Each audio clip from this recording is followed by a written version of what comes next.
এই সংসদ মনে করে ত্রয়োদশ জাতীয় সংসদ নির্বাচনে বিজয়ী দলের জাতীয় সরকার গঠন করা উচিত। আমি সরকারি দলকে বিতর্কের জন্য আমন্ত্রণ জানাচ্ছি। সরকার গঠন করা সম্ভব হবে কি সম্ভব হবে না, আমরা এই জাতীয় কথা বলবো না যে সংখ্যা কেমন হবে, কাঠামো কি হবে। আমরা আজকে একটি ঔচিত্যের প্রশ্নের সমাধান করব যে ত্রয়োদশ জাতীয় সংসদ নির্বাচিত বিজয়ী হওয়ার পর তারা জাতীয় সরকার গঠন করা উচিত কি উচিত না। আজকে স্পিকার আমরা যদি জাতীয় সরকার বলতে কি বোঝাবো ব্যাখ্যা করি, এটিকে আমরা একটি ঐক্যমত্যের শাসন বোঝাবো স্পিকার, যেখানে জাতীয় সংসদ নির্বাচনে সংসদে প্রতিনিধিত্বশীল ন্যূনতম প্রতিনিধিত্বশীল রাজনৈতিক দলগুলোর প্রতিনিধিদেরকে নিয়ে একটি সরকার গঠিত হয় স্পিকার। এর মানে এমনটা নয় যে সংসদ ও সরকারি দল বিরোধী দল একাকার হয়ে যাবে, অর্থাৎ সংসদে তারা স্বাতন্ত্র বজায় রাখলেও সরকারের সকলের প্রতিনিধিত্ব নিশ্চিত হয় স্পিকার। স্পিকার আজকের ম্যাট্রিক্সটা যদি আমরা লক্ষ্য করি যে বাংলাদেশের জন্য জাতীয় সরকারটা অর্থনৈতিক এবং স্থিতিশীলতার জন্য উপকারী হবে, অধিক উপকারী হবে নাকি উপকারী হবে না, এটি আজকে বিতর্কের ম্যাট্রিক্স। স্পিকার প্রশ্ন আসতে পারে যে জাতীয় সরকার যদি গঠন করব তাহলে সংসদ নির্বাচনের প্রয়োজনটা কেন দাঁড়ায় স্পিকার? স্পিকার সংসদ নির্বাচনের প্রয়োজন দুইটা জায়গায় স্পিকার। এক নম্বর হচ্ছে যে পলিটিক্যাল পার্টিগুলোর জনগণের ম্যান্ডেট নিয়ে আসাটা আমরা নিশ্চিত করতে চাই, জনগণের জনপ্রিয়তার হার এবং সংখ্যাটা কেমন সেটা আমরা যাচ করতে চাই। দুই নম্বর স্পিকার যে সরকার পরিচালনার জন্য প্রয়োজনীয় সংখ্যক আইন তৈরি করার জন্য সংসদ থাকাটা জরুরি, শুধুমাত্র রাষ্ট্রপতির অধ্যাদেশের মাধ্যমে আইন তৈরি করে সরকার পরিচালনাটা খুব বেশি ফিজিবল বা ইফেক্টিভ নয় স্পিকার। স্পিকার আমরা যদি বাংলাদেশের পলিটিক্যাল হিস্ট্রির দিকে তাকাই, আমরা দেখতে পাবো যে আমরা বারবার স্বৈরাচারী সরকারের মুখোমুখি হতে হয়েছে। ৭৫ একবার, এরশাদের সময় আরেকবার, শেখ হাসিনার সময় আরেকবার আমরা স্বৈরাচারের মুখোমুখি হলাম, কিন্তু কেন বারবার আমরা স্বৈরাচারের মুখে পতিত হচ্ছি স্পিকার? যদি লক্ষ্য করেন আমরা দেখবো আমাদের রাজনৈতিক সংস্কৃতিতে এই প্রতিহিংসার রাজনৈতিক চর্চাটা অনেক বেশি পরিমাণে রয়ে গিয়েছিল স্পিকার। অর্থাৎ যে রাজনৈতিক দলগুলো বিদ্যমান ছিল, আওয়ামী লীগ বিএনপিকে সহ্য করতে পারে না, বিএনপি জামাতকে সহ্য করতে পারে না, শুধু সহ্যই না স্পিকার, তারা একে অপরকে দমন করতে চায়। এই প্রতিহিংসার রাজনৈতিক সংস্কৃতির কারণে বারবার আমরা দেখবো স্বৈরাচারের মুখে আমরা পতিত হয়েছি। এখন আমরা যদি নতুন করে একটি বাংলাদেশ গঠন করতে চাই, নতুন বন্দোবস্ত চাই বিপ্লব পরবর্তী বাংলাদেশে, তাহলে আমাদেরকে নিশ্চিত করতে হবে এই প্রতিহিংসার রাজনৈতিক সংস্কৃতি থেকে বেরিয়ে ইন্টায়ার পলিটিক্যাল কালচারটাকে আমাদেরকে চেঞ্জ করতে হবে। তার প্রধান মাধ্যম হইতে পারে জাতীয় সরকার। স্পিকার জাতীয় সরকার আমাদেরকে দুইটা বার্তা দিতে পারে জনগণকে এবং পলিটিক্যাল পার্টিগুলোকে। প্রথমত, আমরা রাজনৈতিক সংস্কৃতিতে আর বিভেদের রাজনীতি করতে চাই না, অর্থাৎ সবাই এক টেবিলে বসে পলিসি নিয়ে আমরা আলোচনা করে পলিটিক্সটা আমরা আগাইতে চাই। দুই নম্বর স্পিকার, আমরা আমাদের পলিটিক্যাল অ্যাপ্রোচের দিকে বা পলিটিক্যাল যে অপোজিশন এই মুডের দিকে রাষ্ট্রকে প্রাধান্য দিয়ে আমরা সিদ্ধান্তগুলো নিতে চাই। এই দুইটা বার্তা দেবে স্পিকার। স্পিকার যদি এই জাতীয় সরকারের বন্দোবস্ত আমরা চালু করতে পারি এই নির্বাচনে, তাহলে লাভটা কাদের হবে? প্রথমত জনগণের যেমন লাভ হবে, পলিটিক্যাল পার্টিগুলোর কিন্তু স্পিকার বেনিফিট পাবে। পলিটিক্যাল পার্টিগুলো কিভাবে বেনিফিট পাবে স্পিকার? তাদের গুণগত রাজনৈতিক ব্যক্তিত্বরা উঠে আসবে মাধ্যমে। স্পিকার আজকে যদি আমরা লক্ষ্য করি যে পলিটিক্যাল পার্টিগুলো তাদের রাইটস বা তাদের ভয়েস রেজ করার জন্য হরতাল, অবরোধ বা এই জাতীয় কালচারগুলো তারা প্র্যাকটিস করে আসে। এখন যদি জাতীয় সরকারের মাধ্যমে এরকম ঐক্যমত্যের শাসন প্রতিষ্ঠিত হয়, তাদের প্রতিযোগিতা হবে অ্যাপ্রোচ বেস ইমপ্রেশন, অর্থাৎ জনগণকে তারা কি বেটার অ্যাপ্রোচ দেখাইতে পারে, কি বেটার পলিসি দেখাইতে পারে, ভালো পলিসি দিয়ে জনগণকে ইমপ্রেস করার তার চেষ্টা করবে। এর মাধ্যমে মেধাবী এবং গুণগত রাজনৈতিক ব্যক্তিত্বতা কিন্তু উঠে আসবে স্পিকার।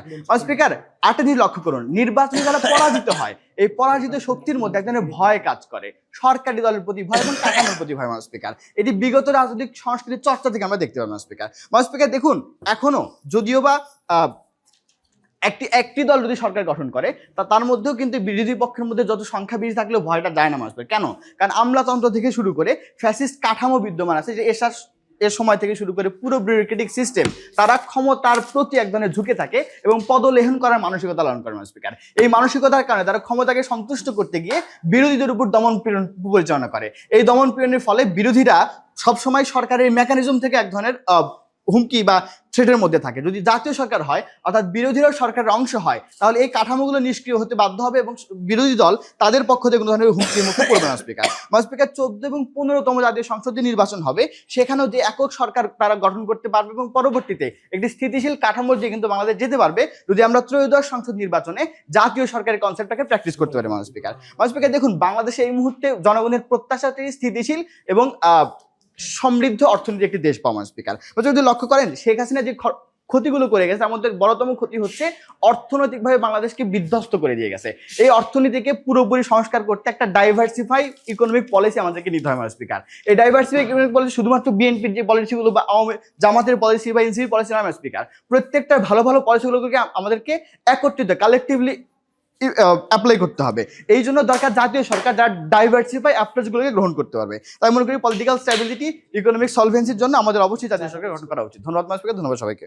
আমন্ত্রণ জানাচ্ছি বিরোধী দলীয় দলনেতাকে। মাননীয় স্পিকার, দেখেন সরকার দলের প্রধান যখন শুরু করছে যে হচ্ছে ঐক্যমতের শাসন তিনি প্রতিষ্ঠা করবেন, অর্থাৎ তিনি হচ্ছে সংসদটাকে এক নাট্যমঞ্চ বানানোর পরিকল্পনা বা প্রস্তাবনা করেন। মাননীয় স্পিকার দেখেন, তিনি বলতেছেন হচ্ছে যে সংসদে হচ্ছে বিরোধী দল একরকম রোল প্লে করবে এবং হচ্ছে তিনি বাইরে এসে বিরোধী দল হিসাবে আরেক রকম রোল প্লে করবে। অর্থাৎ ওনার কথা হচ্ছে যে সংসদে বিরোধী দল যেরকম বিহেভ করবে সরকার সেরকম বিহেভ করবে না। তার মানে তিনি চাচ্ছেন যে সংসদটাকে নাট্যমঞ্চ বানানো। মাননীয় স্পিকার তিনি বলতেন দেখেন যে হচ্ছে জনগণের ম্যান্ডেট নিবে, অর্থাৎ যেই জনগণ হচ্ছে একটা ব্যক্তি যে হচ্ছে ভোট দিচ্ছে হচ্ছে একটা মানুষকে, সে কোনো একটা বিএনপি বা হচ্ছে জামাতকে সরকার বানাবে, অর্থাৎ আপনি যদি জাতীয় সরকারে আইসা অন্য একটা দলকে আপনার দলে ইনক্লুড করতেছেন, তখন তার ম্যান্ডেটটাকে আপনি ইনশিওর করতেছেন বা জাস্টিস হচ্ছে কিনা তার ম্যান্ডেটের প্রতি হচ্ছে না। মাননীয় স্পিকার দেখেন, মাননীয় স্পিকার তিনি বলতেছেন হচ্ছে তিনি বিভেদ চায় না। অর্থাৎ আমরা দেখতে পাই কি বিএনপি হচ্ছে বর্তমানে 31 দফা নিয়ে মাঠে নামছে এবং জামাতের নিজস্ব দফা থাকতে পারে এবং প্রত্যেকটা দলের নিজস্ব দফা থাকে। অর্থাৎ যখন হচ্ছে তারা তাদের যে দলীয় তাদের যে সাপোর্টার আছে তাদের যে দফা নিয়ে তারা মাঠে নামে, তখন যদি তারা এটা এস্টাবলিশ করতে না পারে, তাদের মধ্যে হচ্ছে একপাক্ষিক চুক্তি সম্ভব না। বিকজ তার এক দল চাইবে তাদেরটা এস্টাবলিশ করতে, অন্য দল আরেকটা। তার মানে তাদের মধ্যে কি হবে?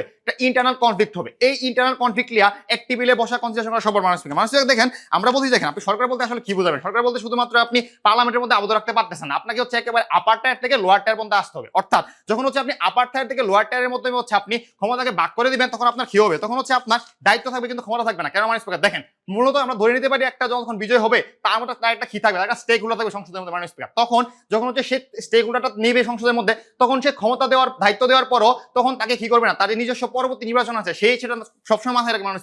তার মানে সেই দায়িত্ব দেওয়ার পরে ক্ষমতাটা দিবে না অ্যাকচুয়ালি, তখন সে কি করতে পারবে না, ক্ষমতা দিতে পারবে না। এখন যদি কোশ্চেন আসে দেখেন বর্তমানে হচ্ছে যদি ডিবেটের গোলটা কি থাকে মানুষ দেখেন, বর্তমানে যদি জুলাই আন্দোলনের পরে যদি আমরা সংসদে যাই তখন আমাদের দায়িত্বটা কি থাকে বা পাবলিক ডিমান্ড কি থাকে বা থার্ড লাইন থেকে আমাদের ডিমান্ডগুলো কি থাকে মানুষ। ডিমান্ডগুলো থাকে হচ্ছে দেখেন বর্তমানে আমাদেরকে অর্থনৈতিক অবস্থা কি করতে হবে, পুনর্নির্মাণ করতে হবে, আইন শৃঙ্খলা পরিস্থিতি কন্ট্রোল করতে হবে, আমাদের ফিসিবাদ গোষ্ঠী ফেরত না আসাটাকে ইনশিওর করতে হবে।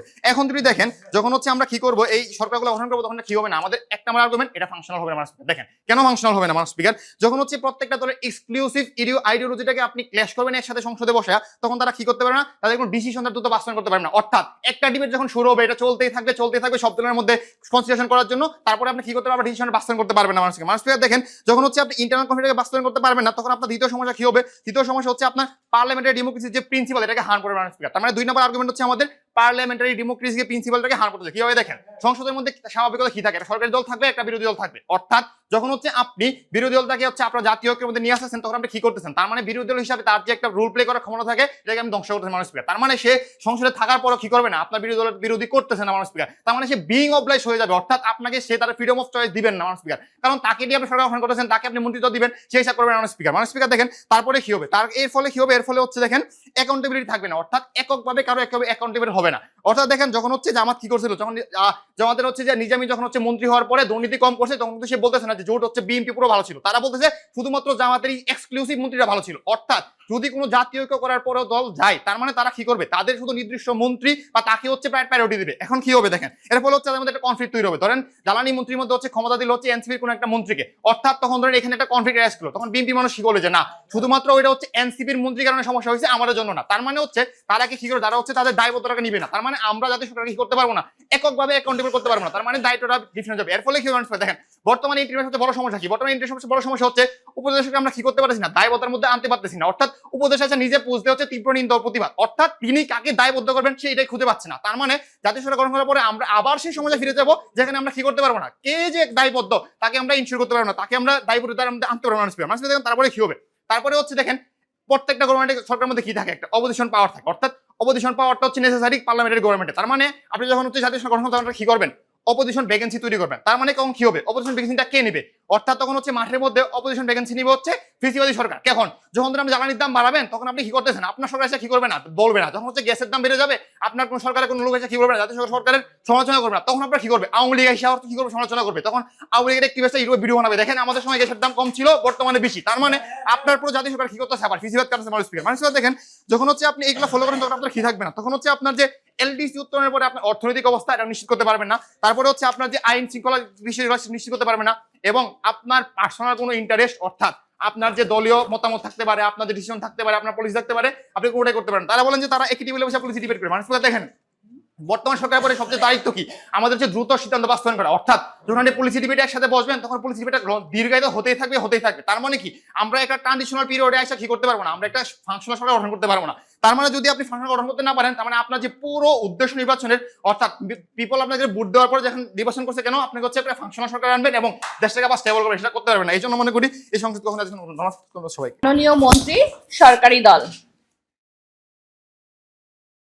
মন্ত্রণালয়ের ক্যাবিনেটের মাধ্যমে কাজ করে, সংসদের মাধ্যমে কাজ করে না, এক। এবং দ্বিতীয়ত তারা যে বলতেছে যে সংসদে পলিসিগুলো পাস হইতে অনেক বেশি প্রলং হবে, অনেক বেশি সময় লাগবে, এটা একটা একক সরকার গঠন করলেও তারা যে কনফ্লিক্টের কথা বলতেছে সেগুলো থাকবে। কিন্তু কথা হচ্ছে তারা যেটাকে কনফ্লিক্ট বা সংঘাত বলতেছে, আমরা সেটাকে কম্পিটিশন বা প্রতিযোগিতা বলে কনটেক্সচুয়ালাইজ করি। মানে কি? মানে আপনাকে বোঝা লাগবে, আপনি বর্তমানে যদি কিনা দেখেন, যখন কিনা একক মন্ত্রণালয় গঠন করা হয়, ছোট ছোট মন্ত্রণালয়গুলো ওই পরিমাণে গুরুত্ব পায় না, বা ছোট ছোট মন্ত্রণালয়ের মন্ত্রীরা ওই পরিমাণে কাজকর্ম করে না। কিন্তু যখন কিনা ছোট ছোট মন্ত্রণালয়গুলি অন্যান্য পলিটিক্যাল পার্টির লোকদেরকে সেখানে অ্যাসাইন করবেন, তখন সেই পলিটিক্যাল পার্টিগুলা নিজেদের কাজকর্ম ভালো দেখানোর জন্য আরো বেশি করে ভালো কাজ করার চেষ্টা করবে। অর্থাৎ আপনার ওয়ার্ল্ডে, আমাদের ওয়ার্ল্ডে যখন কিনা জাতীয় সরকার গঠন করেন, প্রত্যেকটা মন্ত্রণালয় ভালো মতো কাজ করে, তাদেরকে দেখানো লাগবে কিভাবে একক মন্ত্রণালয় গঠন করলে, একক সরকার গঠন করলে সেখানে প্রত্যেকটা মন্ত্রণালয় ভালো মতো কাজ করবে। এই বিতর্কটা আপনার তুলনা ভিত্তিক ভাবে চলার কথা ছিল। তারা এসে শুধুমাত্র আমাদের যে আর্গুমেন্টগুলো ছিল বা জাতীয় সরকারের খারাপ দিকগুলো ছিল সেগুলো নিয়ে আলাপ করে গেল, একক সরকারের ভালো দিক নিয়ে তারা কোনো কম্পারিজন দেখাই দিয়ে গেল না। আমরা মনে করি এমনি একটা বিতর্ক চলতে পারে না। দ্বিতীয়ত আপনাকে যে জিনিসটা বোঝা লাগবে সেটা হচ্ছে কি, আমরা বিশ্বাস করি জাতীয় সরকারই আপনাকে একটা ভালো অর্থনীতি দিতে পারবে। আমরা কোন মুহূর্তে যে জাতীয় সরকারের কথাটা বলতেছি, আমাদের অর্থনীতি এখন সবচেয়ে ভঙ্গুর অবস্থায় আছে এবং আমরা বিশ্বাস করি একটা একক সরকারের পক্ষে একটা ভালো অর্থনীতি দেওয়া এই মুহূর্তে কোনোভাবেই সম্ভব না। কেন সম্ভব না? একটা একক সরকার সব জায়গা থেকে আপনার দুর্নীতিগুলোকে শেষ করতে পারবে না। একক সরকার আপনার ডাইনামিক বিদেশি বিনিয়োগ নিয়ে আসতে পারবে না। এবং লাস্টলি আপনার একক সরকার হচ্ছে কখনোই হচ্ছে কিছু জরুরি সংস্কারের যে অপ্রিয় কিন্তু জরুরি সংস্কারগুলো আছে সেগুলি বাস্তবায়ন করতে পারে না। কেন পারে না? প্রথম কথা, আপনার যে জরুরি সংস্কারগুলো ছিল ওগুলি আপনি অনেক টাইম এই কারণে করতে পারেন না, আপনার বিরোধী পার্টিতে যারা কিনা থাকে তারা রাস্তায় নেমে সরকারকে অচল করতে চায়। কিন্তু যখন কিনা আপনি জাতীয় সরকার গঠন করতেছেন, বিরোধী পার্টিরা চাইলেও রাস্তায় নেমে সরকারকে অচল করতে পারবে না এবং আপনি জরুরি সংস্কারের মতো কাজকর্মগুলো, পলিসিগত সংস্কারের মতো কাজকর্মগুলো করতে পারবেন। অর্থনীতির ক্ষেত্রে যেটা অনেক গুরুত্বপূর্ণ। দ্বিতীয়ত, আমরা বিশ্বাস করি প্রত্যেকটা পলিটিক্যাল পার্টির ইন্টারন্যাশনাল পলিটিক্সে আলাদা আলাদা জোনের লিঙ্ক লবিং থাকে। যেমন জামায়াতের মধ্যপ্রাচ্যের দিকে লিঙ্ক লবিংটা আছে, বিএনপির আপনার হচ্ছে আমেরিকার দিকে লিঙ্ক লবিংটা আছে। এই লিঙ্ক লবিংগুলো কেন গুরুত্বপূর্ণ? এগুলো এই কারণেই গুরুত্বপূর্ণ, যখন কিনা আপনি জাতীয় সরকার গঠন করতেছেন, প্রতিটা পলিটিক্যাল পার্টি এফডিআই আনার ক্ষেত্রে, অর্থাৎ ফরেন যে ইনভেস্টমেন্টগুলো আছে আনার ক্ষেত্রে ডাইনামিক ভাবে কাজ করবে। অর্থাৎ জাতীয় সরকার এই ক্রাইসিস মুভমেন্টে আপনাকে যে কোনো সরকারের চাইতে বেশি বিনিয়োগ নিয়ে আসতে পারবে, যেটা কিনা আমরা বিশ্বাস করি আপনার ম্যাক্রো টু মাইক্রো লেভেলের ইকোনমির জন্য এই মুহূর্তে সবচেয়ে বেশি গুরুত্বপূর্ণ। যেই জনগণ 17 বছর ঠিকমতো নিজেদের অর্থনীতির ফ্লারিশমেন্ট দেখতে পায়নি, আমাদের জাতীয় সরকার তাদেরকে সেই ফ্লারিশমেন্টটা দিতে পারবে। লাস্টলি, যখন কিনা জাতীয় সরকার গঠন করতেছেন, ডাজেন্ট ম্যাটার কোন মন্ত্রণালয়ে দুর্নীতিটা হচ্ছে, জনগণ প্রত্যেকটা পলিটিক্যাল পার্টিকে ওই মুভমেন্টে দোষারোপ করবে। সেই কারণে প্রত্যেকটা পলিটিক্যাল পার্টির মন্ত্রীদের বার্ডেন থাকবে যে না, আমরা সকল সেক্টর থেকে দুর্নীতি অ্যাটলিস্ট এই সার্টেন টাইমের জন্য এলো কমাতে যাবো, যেটা কিনা আমাদের ফাংশনালিটির জন্য অনেক পরিমাণে গুরুত্ব বলে আমরা বিশ্বাস করি। দ্বিতীয়ত, আপনাকে যে জিনিসটা বোঝা লাগবে, কেন আমরা বছরের পর বছর ধরে আমরা প্রতিবারই ফ্যাসিজমের শিকার হয়েছি। কেন আপনি 75-এ মুজিবকে ফালানোর পরেও 90-এ হচ্ছে এরশাদ দেখছেন, কেন আপনি 14-তে হাসিনার ফ্যাসিজমের পূর্ণাঙ্গ রূপ দেখতে পাইছেন। এইটার কারণ আমরা প্রতিবার রাজনৈতিক সিস্টেম বদল করছি কিন্তু রাজনৈতিক কালচারের কোনো বদল করি নাই। আমরা বিশ্বাস করি এই জাতীয় সরকার একটা স্টেটমেন্ট যেটা কিনা দেখায় যে আমরা রাজনৈতিক কালচারের একটা পরিবর্তন করব। এই সংস্কৃতি পরিবর্তনটা কেন গুরুত্বপূর্ণ? যখন কিনা আপনি সংস্কৃতির পরিবর্তনটা করেন, সেই মুহূর্তে গিয়ে হচ্ছে আপনার রাজনৈতিক দলগুলা পাওয়ার পলিটিক্স করা বাদ দিয়ে হচ্ছে ওয়েলফেয়ার পলিটিক্স গুলা করা শুরু করে। অর্থাৎ ওই মুভমেন্টে রাজনৈতিক দলগুলা অন্তর্কন্দল বা হচ্ছে আন্তঃকনফ্লিক্টের মতো জিনিসপত্রে না গিয়ে মানুষের কাছে কাজকর্মের মাধ্যমে ওয়েলফেয়ার পলিটিক্সের মধ্যে কানেক্টেড হইতে চায়। সেই কারণে আমরা এই রাজনৈতিক সংস্কৃতি যে পরিবর্তনটা দেখতে পাবো, সেইটা আমরা বিশ্বাস করি অনেক গুরুত্বপূর্ণ ফ্যাসিজম ঠেকানোর জন্য। কিন্তু ফ্যাসিজম ঠেকানোর জন্য তার চেয়ে বেশি গুরুত্বপূর্ণ হচ্ছে সকল দলের ঐক্যমতের মাধ্যমে বিভিন্ন মন্ত্রণালয়ের বা বিভিন্ন ইনস্টিটিউশনের পলিসিগত চেঞ্জগুলো আনা এবং একটা প্রপার মানুষজনদেরকে সেই সকল জায়গাগুলোতে বসানো, যেটা কিনা যখন কিনা আপনি জাতীয় সরকার গঠন করবেন, কোনো একক পলিটিক্যাল পার্টি নিজেদের মতো জিনিসপত্রগুলোকে রিফর্ম করবে না। এটা জাতীয় ঐক্যমতের ভিত্তিতে প্রত্যেকটা ইনস্টিটিউট ওই মুভমেন্টের রিফর্মগুলো হওয়া শুরু করবে। যে কারণে আমরা বিশ্বাস করি আপনি যেভাবে আমলাদেরকে ব্যবহার করার মাধ্যমে খুবই ইজিলি হচ্ছে আপনি ফ্যাসিজমকে ফিরাই আনতে পারেন, সেই ধরনের জিনিসপত্রগুলি হবে না। এবং আমরা বিশ্বাস করি আমরা এই জিনিসপত্রগুলোর ঐতিহাসিক নজিরগুলো দেখতে পাইছি। আমরা দেখতে পাইছি কি করে হচ্ছে আপনার সাউথ আফ্রিকাতে হচ্ছে যখন কিনা অ্যাপার্টেড হয়, তার পরবর্তীকালীন সময়ে নেলসন ম্যান্ডেলার এএনসি পার্টি এককভাবে মেজরিটি ভোট পাইলেও হচ্ছে প্রত্যেকটা ইনস্টিটিউটকে বর্ণবাদের বিরুদ্ধে রিফর্ম করার জন্য সেখানে একটা জাতীয় সরকার গঠন করা এবং সেটা কিভাবে ফাংশন হয়। কিন্তু তার পরিপ্রেক্ষিতে আমরা যদি কিনা বিপরীত দিকে দেখি মিশরে যখন কিনা আপনার ফ্যাসিস্টদের পতন হয় তখন আপনি 2012 সালে হচ্ছে মুসলিম ব্রাদারহুড একক সরকার গঠন করে কিন্তু ফেল করে, 13 সালে নির্বাচনে আবার ফেল করে পরে মিলিটারি ডিক্টেটরশিপ আমরা দেখতে পাই কিভাবে হচ্ছে লিবিয়াতে গাদ্দাফির পরে আপনি জাতীয় সরকার গঠন করতে পারেন নাই দেখে আজকে এখানে সেখানে ভয়াবহ একটা অবস্থার মধ্যে আছে। রাদার আমরা এর পরিবর্তে দেখতে পারি এই ক্রাইসিস মুভমেন্টগুলোতে জাতীয় সরকার কি করে আপনাকে একটা বেটার বেনিফিট এনে দিতে পারে। এবং এই যে আমরা প্রেসিডেন্টটা সেট করতেছি, এই প্রেসিডেন্ট সেট করার মাধ্যমে আমরা বিশ্বাস করি যে রাজনৈতিক কালচার চেঞ্জ হবে। এর মাধ্যমে আমরা ব্যক্তিদেরকে অ্যাকাউন্টেবল করা শুরু করবো, অর্থাৎ কোনো মন্ত্রণালয় খারাপ করলে আমরা সেই মন্ত্রীকে অ্যাকাউন্টেবল করবো। তারা যে বললো যে এন্টার পলিটিক্যাল পার্টিকে অ্যাকাউন্টেবল করার মতো বিষয়পাতিগুলি এগুলি আস্তে আস্তে কমা শুরু করবে। আমরা এই ধরনের চেঞ্জগুলাই আনতে চাই। ধন্যবাদ। দক্ষিণ আফ্রিকার কনটেক্সটটা যেটা ছিল সেখানে আসলে বর্ণবাদ বিরোধী সময় সোসাইটি যেমন ছিল তেমনকার সোসাইটির মতো অবস্থা কিংবা সিচুয়েশন বাংলাদেশের কনটেক্সটে বর্তমানে না। বাংলাদেশের কনটেক্সটটা যদি আমরা কম্পেয়ার করি তাহলে আসলে আমরা ভেনেজুয়েলা কিংবা হচ্ছে বাংলাদেশের কনটেক্সটে আমরা যদি কম্পেয়ার করি সেক্ষেত্রে জিম্বাবুয়ে কিংবা হচ্ছে বাকি দেশগুলো, জিম্বাবুয়ে কিংবা ইসরায়েলের জাতীয় সরকার গঠন করা হয়েছিল ইকোনমিক ক্রাইসিস এবং পলিটিক্যাল ক্রাইসিস পরবর্তী সময়, সেই সেম সিচুয়েশনগুলোর আমরা উদাহরণ পাই। সেম সিচুয়েশনগুলোতে প্রত্যেকটা জায়গায় আমরা দেখছি এই ন্যাশনাল গভর্নমেন্টগুলো ফেল করছে। কেন ন্যাশনাল গভর্নমেন্টগুলো ফেল করছে? কারণ ওই সময় তারা কমন ডিসিশন মেকিং গ্রাউন্ড তৈরি করতে পারে নাই। কারণ প্রত্যেকটা পলিটিক্যাল পার্টির আলাদা আলাদা পলিটিক্যাল বিলিভ এবং পলিটিক্যাল ডিজায়ার ছিল, সেই জায়গায় তারা ডিসিশনগুলো যখন মেক করতে পারে নাই তখন কিন্তু জায়গাটাতে ফেল করছে। এবং যে জায়গাগুলোতে ফেল করছে প্রত্যেকটা জায়গায় আমরা একটা জিনিস মেনশন করা দরকার, সেটা হচ্ছে প্রত্যেকটা জায়গায় পার্লামেন্টারি ডেমোক্রেসি ছিল। অর্থাৎ পার্লামেন্টারি ডেমোক্রেসি কিভাবে ফাংশন করে এই জিনিসটা আজকে গভর্নমেন্ট বেস থেকে বুঝেই না। পার্লামেন্টারি ডেমোক্রেসিতে যারা মন্ত্রী হন তারাই এমপি হন, শুধু নামে মাত্র কিছু মানুষ টেকনোক্রেট কোটায় থাকতে পারেন। অর্থাৎ আমি যদি পার্লামেন্টারি ডেমোক্রেসিকে ফাংশন করতে চাই সেক্ষেত্রে পার্লামেন্ট এবং মন্ত্রিসভা একটা প্যারালাল স্ট্রাকচার হিসেবে কাজ করে এবং এই প্যারালাল স্ট্রাকচারে মাঠ পর্যায়ে পর্যন্ত পলিটিক্যাল ফোর্স একটা কমন জায়গায় কাজ করে। আমি জাতীয় সরকার কি করতে পারি?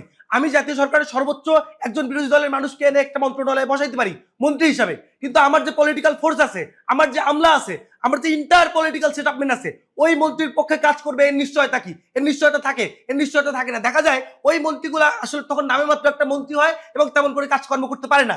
নাম্বার এক, যদি কোনো ক্ষেত্রে কাজকর্ম করতেও পারে সেক্ষেত্রে কি হয়? দেখা যায় একটা ভাগাভাগি রাজনীতি হয়, যে এত পার্সেন্ট তোমার টেন্ডার, এত পার্সেন্ট আমার দলের টেন্ডার। এবং বাংলাদেশের মতো কনটেক্সটে আমরা দেখছি যে বিএনপি জামায়াত জোট সরকার কিভাবে ভাগাভাগি রাজনীতি বাংলাদেশে 2001 থেকে 6 সালে প্রতিষ্ঠা করে বাংলাদেশকে দুর্নীতিতে চ্যাম্পিয়ন করছিল। অর্থাৎ এই জাতীয় সরকার আরেকটা ভাগাভাগি রাজনীতির সিচুয়েশন তৈরি করে দিবে এবং এই ভাগাভাগি রাজনীতির সিচুয়েশন বাংলাদেশকে আরো একটা গভীর রাজনৈতিক ক্ষতর দিকে যাবে। যখন দেখবে মাঠে কোনো অপোজিশন নাই, কেউ আসলে অপোজিট কথাবার্তা বলে না, ভাগাভাগি করে চলে, তখন বিশাল একটা পলিটিক্যাল ভ্যাকুয়াম তৈরি হবে। আমরা বিশ্বাস করি পলিটিক্সে অপোজিশনের একটা পাওয়ার, এবং জুলাই পরবর্তী সিচুয়েশনে এই অপোজিশনের পাওয়ারটাকেও জুলাইয়ের পক্ষের শক্তিকে হোল্ড করতে হবে। যখন আপনি অপোজিশনের পুরো ফিল্ডটা ছাইরা দেন তখন অপোজিশনের জায়গায় কেউ না কেউ কথা বলবে, তো সব লিগাররা তখন বের হয়ে আসবে, সব লিগার, আওয়ামী লীগের সব সাপোর্টাররা বের হয়ে আসবে, ছাত্রলীগের গোপন এজেন্ডা বাহিনী বের হয়ে আসবে, তারা কথাবার্তা বলবে, তাদের কথাবার্তাগুলো তখন জনবান্ধব শোনাবে। যখন তাদের কথাবার্তাগুলো জ্বালানি বান্ধব, জনবান্ধব, মানব বান্ধব শোনাবে তখন মানুষ অটোমেটিকলি তাদেরকে সাপোর্ট দিবে এবং আওয়ামী লীগের বেসিক পলিটিক্যাল সাপোর্ট নিয়ে তারা একটা পলিটিক্যাল থার্ড পার্টি ক্রিয়েট করবে যেটা সেকেন্ড আওয়ামী লীগ হিসেবে কাজ করবে এবং ফ্যাসিবাদের পুনরুত্থান ত্বরান্বিত হবে। যেটা তাদের পার্লামেন্টে তারা কিভাবে মিট করবে তারা কোনো জায়গায় দেখায় না। আমরা আমাদের জায়গায় দেখাই যে আমাদেরকে আসলে জুলাই পরবর্তী টাইমে কি করতে হবে, আমাদের এই পার্লামেন্টারি ডেমোক্রেসিটাকে ফাংশন করাইতে হবে। পার্লামেন্টারি ডেমোক্রেসি ফাংশন করার জন্য অপোজিশনের প্রতি তারা যে অপারেশনের কথা বলে, আমরা অলরেডি জুলাই চার্টারের মাধ্যমে অপোজিশনের অপারেশনগুলোকে কিন্তু মিট করছি। আমরা অপোজিশন পার্টিকে ইসিদের মতো জায়গায় জায়গা দিচ্ছি, পিএসসির মতো জায়গায় জায়গা দেওয়ার কথা বলতেছি। আমরা অনেকগুলো জায়গায় তাকে অলরেডি কাজ করার সুযোগ দিচ্ছি অপোজিশনকে। সেই জায়গায় কি এমার্জেন্সিতে তাকে গভর্নমেন্টের ভিতরে ঢুকাইতে হবে? কেন গভর্নমেন্টটাকে একটা নাট্যমঞ্চে পরিণত করতে হবে, পার্লামেন্টটাকে একটা নাট্যশালায় পরিণত করতে হবে? সেই জায়গাটা তারা আসলে মিট করে না। দেখেন জুলাই পরবর্তী টাইমে অনেকগুলো অপোজিশন পার্টি চেয়ে নিব, জুলাই পরবর্তী টাইমে এনসিপি বা এরকম ছোট ছোট অনেকগুলো পার্টি গ্রো করছে যারা আসলে অনেকগুলো নতুন স্বপ্ন দেখাচ্ছে। তাদের বয়ানগুলো কি, তাদের কথাবার্তাগুলো কি জুলাই পরবর্তী বাংলাদেশে এগুলো মানুষের কাছে পৌঁছানো আসলে অনেক বেশি দরকার। তারা যখন এরকম একটা সরকারে ঢুকে যায় তখন আসলে তাদের কথাগুলো নতুন করে আর মানুষের কাছে পৌঁছায় না, নতুন পলিটিক্যাল বাইনারি ক্রিয়েট হওয়ার সুযোগ থাকে না, পুরাতন পলিটিক্যাল বন্দোবস্ত ব্যবস্থায় থেকে যায় এবং সেই জায়গা থেকে আসলে আলটিমেটলি পলিটিক্সের কোনো গুণগত পরিবর্তন আসে না। সেই জায়গা থেকে আমরা যে মিটগুলো করছিলাম যে র্যাপিড ডিসিশন মেকিং কিভাবে হবে তারা দেখায় না, আওয়ামী লীগের পুনরুত্থান কিভাবে রুখ হইবে তারা দেখায় না, তারা দেখায় না যে অপোজিশন পার্টি ছাড়া একটা রাষ্ট্র কিভাবে ফাংশন করবে পার্লামেন্ট ডেমোক্রেসিতে, তারা দেখায় না। কিন্তু আমাদের ওয়ার্ল্ডে আমরা যে জিনিসটা ডিমান্ড করি যে অপোজিশন পার্টির যে নিট এবং যেই নিটটার অভাবে আমরা দেখছি যে জিম্বাবুয়ে কি অবস্থা জাতীয় সরকার গঠন করার পরে, আমরা দেখছি ইসরায়েলের সরকার কিভাবে মাঝপথে ভেঙে গেছে, আমরা দেখছি যে পৃথিবীর জাতীয় সরকারগুলো 2000 সালের পরে ম্যাক্সিমাম ফেল করছে। সেই ফেলিয়ারের এক্সাম্পল সামনে থাকার পরেও জুলাই পরবর্তী বাংলাদেশে ডেমোক্রেসিকে রিস্টোর করার শক্তিশালী পদক্ষেপ না নিয়ে কোন কনটেক্সটে কি জরুরতে জাতীয় সরকার গঠন করবে এরকম কোন এক্সক্লুসিভ কথাবার্তা তাদের মেস থেকে আসে নাই। এখন দেখেন, আমরা যখন একক সরকার গঠন করব তখন এই একক সরকারটা যদি রোজ কাজে খুব খারাপ কাজ করে, অপোজিশন হিসাবে আমি রাস্তায় দ্বারা এটা বলতে পারবো যে তোর এই কাজটা করা ভুল হয়েছে, এই কাজটার বিরুদ্ধে আমি হাসনাত আব্দুল্লাহ কিংবা আমি জামায়াতের আমি শফিকুল ইসলাম পার্লামেন্ট এবং পার্লামেন্টের বাইরে কথা বলছি। কিন্তু যখন আমি জাতীয় সরকারে যাব তখন আমার আর কথা বলার জায়গা থাকবে না। আমি কথা বলবো, মানুষ আমাকে বলবে যে সরকারি থেকে নাটক করো, তখন আসিফ নজরুলের পোস্টের মতো আমার পোস্টে কমেন্ট হবে নাটক কম করো প্রিয়। এই যে নাটক কম করো প্রিয়র মতো সরকারি কাঠামোর যে মডেলটা তারা দেয়, এটা ফুললি ফেইল একটা প্ল্যান। এবং এই প্ল্যানের মাধ্যমে আওয়ামী লীগকে পুনরুত্থান করার সব ধরনের সুযোগ পার্লামেন্টে আসলে তারা সুযোগ করে দেয় এবং ওভারঅল জুলাই পরবর্তী বাংলাদেশকে একটা ফেইল স্টেট করার জন্য এরকম একটা প্রস্তাব এই পার্লামেন্টে কখনোই গৃহীত হওয়া উচিত নয় বলে আমরা মনে করি। এবং আমাদেরকে একটা শক্তিশালী স্ট্রং গভর্নমেন্ট রান করার জন্য পলিটিক্যাল ক্ষমতাসীন পার্টি এবং গভর্নমেন্ট অপোজিশন সবাইকে পার্লামেন্টারি ডেমোক্রেসি সিস্টেমের মধ্য দিয়ে প্রপার এক্সিস্টিং সিস্টেমে কাজ করা উচিত। মাননীয় স্পিকার, আপনাকে এবং আপনার মাধ্যমে সবাইকে অসংখ্য ধন্যবাদ। সরকারি দলকে বিতর্কের জন্য আমন্ত্রণ জানাচ্ছি। জাতীয় সরকার যে যে জায়গাগুলোয় হয়েছে প্রত্যেকটা জাতীয় সরকার বেশিরভাগ ক্ষেত্রে সফল। আমি আপনাকে একটা উদাহরণ দেখাচ্ছি। 1 নাম্বার, ভেনেজুয়েলার আপনার যে কোয়ালিশন গভর্নমেন্ট করছিলেন, আপনি ন্যাশনাল গভর্নমেন্ট করছিলেন ওইখানে। 2 নাম্বার, আপনি জার্মানিতে। 3 নাম্বার, আপনি ইউকেতে 1940 সালের পরে তারা যখন হচ্ছে তাদের ক্রাইসিস মুভমেন্টের সময় তারা যখন জাতীয় সরকারগুলো গঠন করছিল, প্রত্যেকটা সরকার পরবর্তীতে পলিসিগত দিক থেকে তারা সেখানে খুব ভালোভাবে সাকসেসফুল হয়েছে। 1 নাম্বার। 2 নাম্বার, তারা এখন পর্যন্ত আমাকে দেখাইতে পারে না যে কোন কোন জাতীয় সরকারগুলো এখন পর্যন্ত ফেল করছে, বাট আমি আপনাকে দেখাইতে পারবো এখন পর্যন্ত অনেকগুলো একক সরকার যেগুলো ফেল করছে। আপনার একক সরকার যে জিনিসটা করে সেটা হচ্ছে একক সরকারগুলো অনেক বেশি ক্ষমতা যখন আহরণ করা শুরু করে কারণ ওটা ফ্যাসিজমের দিকে যাওয়া শুরু করে। সো আপনার এই দুইটা কম্পারিজনের দিক থেকে আমার জাতীয় সরকারগুলো সাকসেস হওয়ার রেট বেশি। 1 নাম্বার। 2 নাম্বার, একটা জিনিস আপনি বোঝার চেষ্টা করেন, বাংলাদেশে কেন এই জাতীয় সরকারটা ফেল করবেই না, কারণ বাংলাদেশের আপনি গত 17 বছর কোনো ফেয়ার ইলেকশন হয় নাই। তার মানে আপনার যে পলিটিক্যাল পার্টিগুলো আছে, পলিটিক্যাল পার্টিগুলার আপনার জনপ্রিয়তার খুব আকাশ পাতাল তফাৎ না। আপনার এই পলিটিক্যাল পার্টিগুলো বেশিরভাগই আসলে 17 বছর খুব ভালোভাবে ওপেন পলিটিক্সগুলো করতেই পারে নাই। তার মানে কি, আপনার প্রত্যেকটা পার্টিরই কম বেশি একটা গ্রহণযোগ্যতা আছে জনগণের কাছে, কম বেশি ভোট ব্যাংকগুলো আছে। তার মানে আপনি যেই মোমেন্টে এই সরকার এই দলগুলোকে নিয়ে একটা সরকার গঠন করবেন, আপনার দেখা যাবে দেশের যে মেজরিটি যে পাবলিকগুলো আছে এই পাবলিকগুলার যে আপনার হচ্ছে ম্যান্ডেটটা ওই গভর্নমেন্টের কাছে থাকতেছে। তার মানে বাংলাদেশের ওই গভর্নমেন্টটা ফেল করার চান্স কম। 3 নাম্বার, স্যার, এই জাতীয় গভর্নমেন্টকে মেজরিটি পাবলিক সাপোর্ট করবে এরকম কোনো কথাবার্তা শুরু থেকে আসেনি। হ্যাঁ, আমি স্পিকারের পক্ষ থেকে ব্যাখ্যাটা দিচ্ছি আর কি। ওনার মনে হচ্ছে যে সাপোর্ট দিবে, আপনি বললেন সাপোর্ট দিবে না। এখানে তো কোন জায়গাতে কনফ্লিক্টটা করলো আসলে? মানে কনফ্লিক্টটা কোথায় উনি অ্যাজাম্পশন করতে পারবেন না? জি, ওকে। থার্ডলি যে আলাপটা বোঝার চেষ্টা করেন, আপনার তার একটা জিনিস ভুল করতেছে, সেটা হচ্ছে সংসদ আর ক্যাবিনেট দুইটার কাজের পার্থক্য আছে। সংসদ আইন প্রণয়ন করে আর পলিসিগুলা নাই হচ্ছে ক্যাবিনেট। আপনার পলিসিগুলার ক্ষেত্রে আমরা কি করতে পারি, আবার এই যে দলগুলার যে পলিসিগুলা এইগুলা নিয়ে আমি আমার ক্যাবিনেটে আলোচনা করব, আমার ওই ক্যাবিনেটে আবার বিভিন্ন দল থেকে যে মন্ত্রীগুলো থাকবে। বাট রেদার আপনার যে আইন প্রণয়ন করতে যাবে সেটার জন্য আপনার পার্লামেন্টারি নর্মাল যে সিস্টেম আছে সেইখানে তো কোনো বাধাগ্রস্ত হইতেছে না। তার মানে তাদের এই এন্টায়ার অ্যাজাম্পশনটা অ্যাকচুয়ালি ভুল, এই ফ্রেমিংটা খুব বেশি পরিমাণে ভুল। 4 নাম্বার, একটা জিনিস বোঝার চেষ্টা করেন, তারা আমাদেরকে একটা জিনিস বলার চেষ্টা করে যে এইখানে তো তাইলে আপনার যেই পার্টিটা রুলিং গভর্নমেন্টে থাকবে, যে পার্টিটা হয়তো ওই গভর্নমেন্টটাকে লিড করবে, তারা হয়তো টেন্ডারবাজি অনেক কিছু করা শুরু করতে পারে। একটা জিনিস বোঝার চেষ্টা করেন, আপনার বাংলাদেশের মানুষ গত 17 বছর ভালোভাবে ভোট দিতে পারে নাই। 17 বছর পরে একটা ভোট দিবে এবং ভোট দেওয়ার পরে তারা পার্লামেন্টে তাদের যে পলিটিক্যাল পার্টিগুলো আছে তাদের রিপ্রেজেন্টেশন পাঠাবে। তারা যদি কোনোভাবে ফেল করে বা তারা যদি আগের ফ্যাসিজমের মতো কাজগুলাই করে, বাংলাদেশের মানুষ সরাসরি যে জিনিসটা করতে পারে, সবাইরা মাইনাস করে দিয়া নিচ্ছি না, সবাইরা মাইনাস করে দিয়ে আপনার আর্মি আছে, আপনার প্রয়োজনে বাংলাদেশের মানুষ বিপ্লবী সরকারকে হলো সাপোর্ট দিবে। সো তার মানে আপনার বাংলাদেশের মানুষের যে মেন্টাল যে কনসেনসাস এই জিনিসগুলো বোঝার বিষয়টা চেঞ্জ আসছে। ফিফথলি যে আলাপটা বোঝার চেষ্টা করেন, তাদের আলাপটা হচ্ছে যে অপোজিশন পার্টি তো আপনার পার্লামেন্টে থাকতেছে না বা অপোজিশন পার্টি তো গভর্নমেন্টে থাকতেছে না। একটা জিনিস খুব ক্লিয়ারলি বুঝেন, আপনার সংসদের জিনিসগুলো অ্যাকচুয়ালি কি করে ওয়ার্ক করে।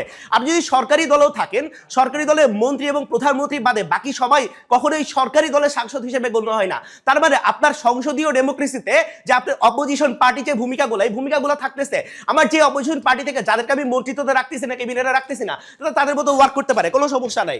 আরেকটা না বোঝার চেষ্টা করেন, আপনার এখন পর্যন্ত যে একক সরকারগুলো আছে, একক সরকারগুলো আপনাকে ব্যাকলাশ বেশি দিছে কেন? কারণ এই একক সরকারগুলার যে রাজনীতিটা ছিল, রাজনীতিটা কখনো পলিসি বেস ছিল না।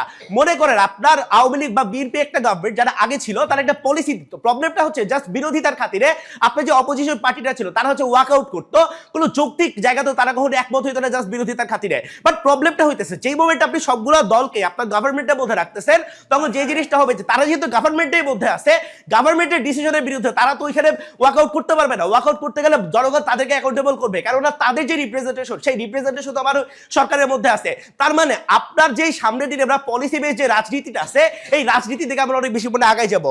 সেভেন্থে আরেকটা জিনিস বোঝার চেষ্টা করেন, আমাদের যেই হচ্ছে রাজনৈতিক কালচার অতীতের, সেটা হচ্ছে যে আওয়ামী লীগ যখন 5 বছর ক্ষমতায় থাকতো, তারা যেই কাজগুলা করতো এই কাজগুলা বিএনপি গভর্নমেন্ট এসে অফ করে দিত, বা বিএনপি যখন ক্ষমতায় থাকতো পরবর্তীতে আওয়ামী লীগ যদি ক্ষমতায় আসে সেটা সবগুলোকে বন্ধ করে দিত। প্রবলেমটা হচ্ছে এই জিনিসটা কেন আর ভবিষ্যতে হবে না। বিএনপি জামায়াত এনসিপি যখন একই সরকার শেয়ার করবে, পরবর্তীতে যদি জামায়াত একাও ক্ষমতায় আসে বা আপনার এনসিপি একাও ক্ষমতায় আসে, ওই যে অতীতে যে কাজগুলো তারা করতেছে এই 5 বছরের, এতে তো জামায়াতের হাত আছে। সো জামায়াত কি করবে, পরবর্তীতে 5 বছর পরে সে ওই কাজগুলো আর অফ করে দেওয়ার কোনো রিজনিং তারা পাবে না। তার মানে আপনার পলিসির যে মানে কন্টিনিউশনের যে জায়গাটা আছে, এই জায়গাটা খুব সুন্দর মতো হইতে থাকবে। এন্ড লাস্টলি তারা আমাদেরকে একটা জিনিস বোঝানোর চেষ্টা করে যে সরকারগুলা ভুল করলে আসলে এই ভুলটা ধরার মানুষ কারা। প্রবলেমটা হচ্ছে যে আপনার সংসদে তো আপনার অপোজিশন পার্টি থাকতেছে, গভর্নমেন্ট পার্টি থাকতেছে। সরকার যদি কোনো পলিসিগত ভুল করে, সেটা আবার এমনি তো বর্তমানে সংসদে আলোচনা হয়, ভবিষ্যতে এই জিনিসটা নিয়ে আলোচনা হবে। তার মানে কি, আমরা আপনাকে বুঝাইছি আপনার কিভাবে এই যে আমাদের নতুন বন্দোবস্তের যে রাজনীতিটা, এই রাজনীতিটা কেন আপনার জাতীয় সরকার গঠন করলে আগাবে, 1। 2 নাম্বার, এই পলিসি বেস যে রাজনীতিগুলো আছে বা আপনার যে হচ্ছে পলিসির কন্টিনিউশনের যে আলাপটা আছে, এই জিনিসটা কেন ভালো হবে। 3 নাম্বার, আপনার ফান্ডিং এর যে বিষয়টা আছে, কারণ প্রত্যেকটা পলিটিক্যাল পার্টিরই আসলে ফান্ডিং এর বিভিন্ন জায়গা থাকে, যেমন জামায়াতের মধ্যপ্রাচ্য কিংবা বিএনপির অন্যান্য দেশ, এই সব জায়গাগুলো থেকে যখন আমার ইকোনমিটাকে আমি স্টেবল করতে পারবো, আমার কান্ট্রি স্টেবল হবে, আমার গভর্নমেন্ট স্টেবল হবে। আমন্ত্রণ জানাচ্ছি বিরোধী দলীয় দলনেতাকে। একটা শক্তিশালী গভর্নমেন্ট মানে ফাংশনাল গভর্নমেন্ট চাইতেছি। তো আমি আপনাদেরকে 2টা সিনারিও দেখা যাইতেছি। ফার্স্ট সিনারিও যেটাতে আমরা দেখতেছি আপনার হচ্ছে নির্বাচিত দল হচ্ছে কি করতেছে, সরকার গঠন করতেছে, আর ওইটার মধ্যে হচ্ছে কি আমরা জুলাই চার্টার অনুযায়ী বিরোধী দলগুলোকে আমরা পর্যাপ্ত স্পেস দিয়ে রাখতেছি।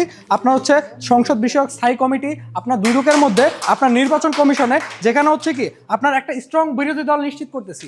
অন দ্য আদার হ্যান্ড আবার সিনারি 2, যেখানে হচ্ছে আরেকটা জায়গায় আমি হচ্ছে যতগুলো দল পার্টিসিপেট, মানে অনেকগুলো দল নিয়ে আমি হচ্ছে কি করতেছি, সরকার গঠন করতেছি। ওই জায়গায় আমার কোনো অপোজিশন আসছে না, অপোজিশনটাই হচ্ছে কি ইটসেলফ সরকারের মধ্যে ঢুকে যাইতেছে। তো ওই জায়গায় আমার কি সমস্যাটা তৈরি হইতেছে, আমার হচ্ছে অপোজিশন যে একটা পাওয়ার থাকে, অপোজিশন যে যেটা হচ্ছে সরকারকে কোশ্চেন করবে, ওইটা আর থাকে না। অপোজিশন যে পাওয়ার ভ্যাকিউমটা তৈরি হয়, ওইটাতে হচ্ছে আপনার ফ্যাসিবাদ ফিরে আসার সুযোগটা থাকে। তো আজকে ওনারা এই জায়গায় এই যে এই যে জুলাই চার্টারের যে ইউটিলাইজেশন, এটা এলো বা ডিএলও কারোর কাছ থেকে আসে না, একবার নতুন আসছে। আচ্ছা আমি ওয়েট আমি ক্লিয়ার আপনারা আপনার বিকটিন তো আজকে যে এই আপনাদের আমি বুঝি আপনারা তো সবাই ফাইনালিস্ট না, 2 দল আপনারা তো এমনিতে মানে সংশোধিত নিয়মকানুন তো জানেন। একজন দাঁড়ায় পয়েন্ট অফ অর্ডার বললেন, তারপর আপনি কথা বললেন, আবার বসে গেলেন, আপনাকে আমি বসতে বলছি? আপনার কথাটা শুনতে হবে না? আপনি যে শুরু করে দিলেন, উনি বলতে শুরু করে, আপনার শুরু করতে বলছে? আমি তো বুঝতেছি না আপনারা কি ভিতরে বলতেছেন। দেয়ার আর সাম মিনিমাম নর্মস ইন দ্য কি বলে এটা, একটা পার্লামেন্টারি ডিবেট, তাই না? বিতর্ক করবেন, শুনবেন। আপনি যে একটা পয়েন্ট অফ অর্ডারটা তুললেন, আপনি তোলার পরে তো শুনবেন যে আমি কি বলছি বা আপনাকে স্পিকার কি বলতেছে, শুনবেন না? আপনাকে তো থামাইছে, আপনাকে তো শুরু করার জন্য বলবে। আপনার উপনেতা তো আপনাকে শুরু করার জন্য বলার রাইট রাখেন, এখানে রাখে?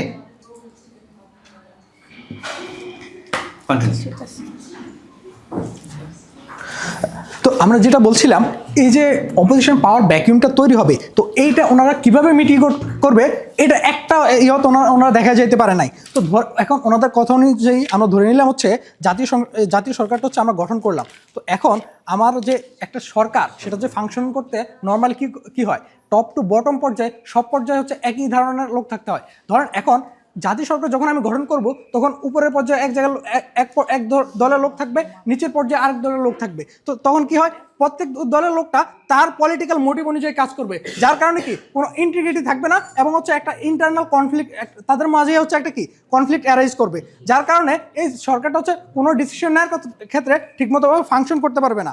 স্পিকার, আজকে দেখেন আপনারা, এই যে মানুষ ইন্টারিমের উপর এত বিরক্তি কেন? এখানে হচ্ছে এক এক এক এক দলের এক এক ধরনের লোক আছে। তো এখন এটাকে আমি কি করতে পারি না, কোনো অবস্থায় প্রশ্ন করতে পারি না। কোনো একটা সমস্যা হলে আসিফ নজরুল স্যার এসে আমাকে ফার্স্টে কি বলেন, আমি এই ঘটনার তীব্র নিন্দা জানাচ্ছি। তো এরকম একটা সিচুয়েশনে আমি মানুষের দায়টা কাকে দেবো?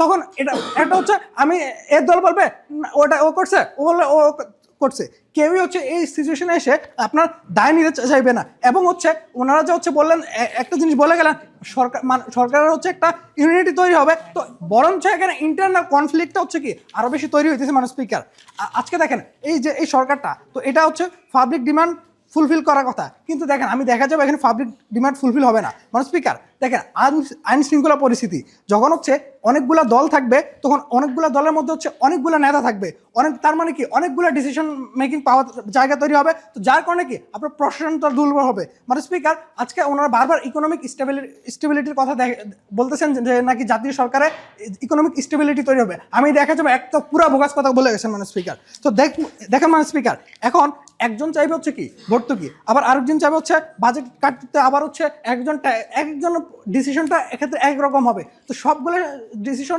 এট এ টাইম সম্ভব হবে না, যার কারণে প্রকল্প পাস হবে না, প্রজেক্ট থেমে যাবে। মানে স্পিকার, আপনি দেখেন আপনার ইকোনমিক অ্যাক্টিভিটির মধ্যে ইনভেস্টমেন্টটা অনেক বড় গুরুত্বপূর্ণ।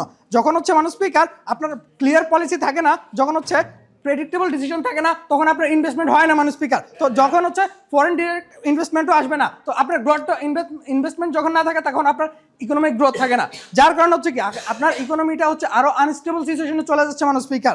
যার কারণে আমার পাবলিক ডিমান্ড হয়ে গভর্নমেন্ট ফুলফিল করতেছে না। তো যখন অন দ্য আদার নামে যে ফার্স্ট সিনারিওটা দেখাইলাম, তো ওইটার মধ্যে কি হইতেছে, আমার হচ্ছে অ্যাকাউন্টেবিলিটির মানুষ স্পিকার থাকতেছে। আমি হচ্ছে একজন মানুষ এসে প্রশ্ন করতেছে যে আমার এটা নাই কেন, যখন আমি যে কোনো গভর্নমেন্টের ফেলিয়ার বা সাকসেস আমি সরকারকে দিতে পারতেছি, আমি তাকে প্রশ্ন করতে পারতেছি, তখন ফিলো থ্রোর মতো হয় না যে এ করছে এটা এ করছে। তো এবং আমার ওই স্টেটে আমি হচ্ছে ইকোনমিক স্টেবিলিটি দিতেছি, জাস্টিসও নিশ্চিত করতে পারতেছি মানে স্পিকার। এবং ওনাদের হচ্ছে এই সিচুয়েশনে প্রেশার ক্রিয়েটিং গ্রুপটা থাকে না, কারণ পুরো সবগুলো মিলেই হচ্ছে কি একই হয়ে যায়, যার কারণে যে মানে স্পিকার ওনাদের 4টা পয়েন্টে আসি। প্রথমে ওনারা বলছেন বিরোধী দল নাকি হচ্ছে এক্সিস্ট করে, কিন্তু মানে স্পিকার আমি দেখা গেছি বিরোধী দলের এক্সিস্টেন্সটাই থাকে না, সরকারি দলের মধ্যেই হচ্ছে বিরোধী দলটা ঢুকে যায়। ওনারা একটা আর্গুমেন্ট দেখা গেছেন বিরোধী দলের ওনারা বিভেদের রাজনীতি করতে চান না, কিন্তু আমরা দেখি যে বিভেদটা স্টিল এক্সিস্ট করে এবং ওনাদের মধ্যে ইন্টারনাল কনফ্লিক্ট আরও বেশি তৈরি হয়। ওনারা হচ্ছে নাকি এইটার থ্রোতে পরাজিত শক্তিকে হচ্ছে কি আসতে দেবে না, কিন্তু আমরা দেখিয়ে গেছে কি এটাই হচ্ছে পাওয়া ওই যে অপোজিশন ভ্যাকিউমটা তৈরি করে, যার কারণে অন্য দল ফ্যাসিস্ট ব্যাক করার সুযোগ পায়। ওনারা হচ্ছে অর্থনৈতিক পলিসি দিক থেকে ভালো কথা, অর্থনৈতিক পলিসিটা নাকি ওনাদের দিকে ভালো হবে, কিন্তু আমরা দেখিয়ে গেছি যে ওনাদের দিকে কীভাবে আপনার ইকোনমিটা আনস্টেবল হয় আর আমাদের দিকে কীভাবে হচ্ছে স্টেবল হয়।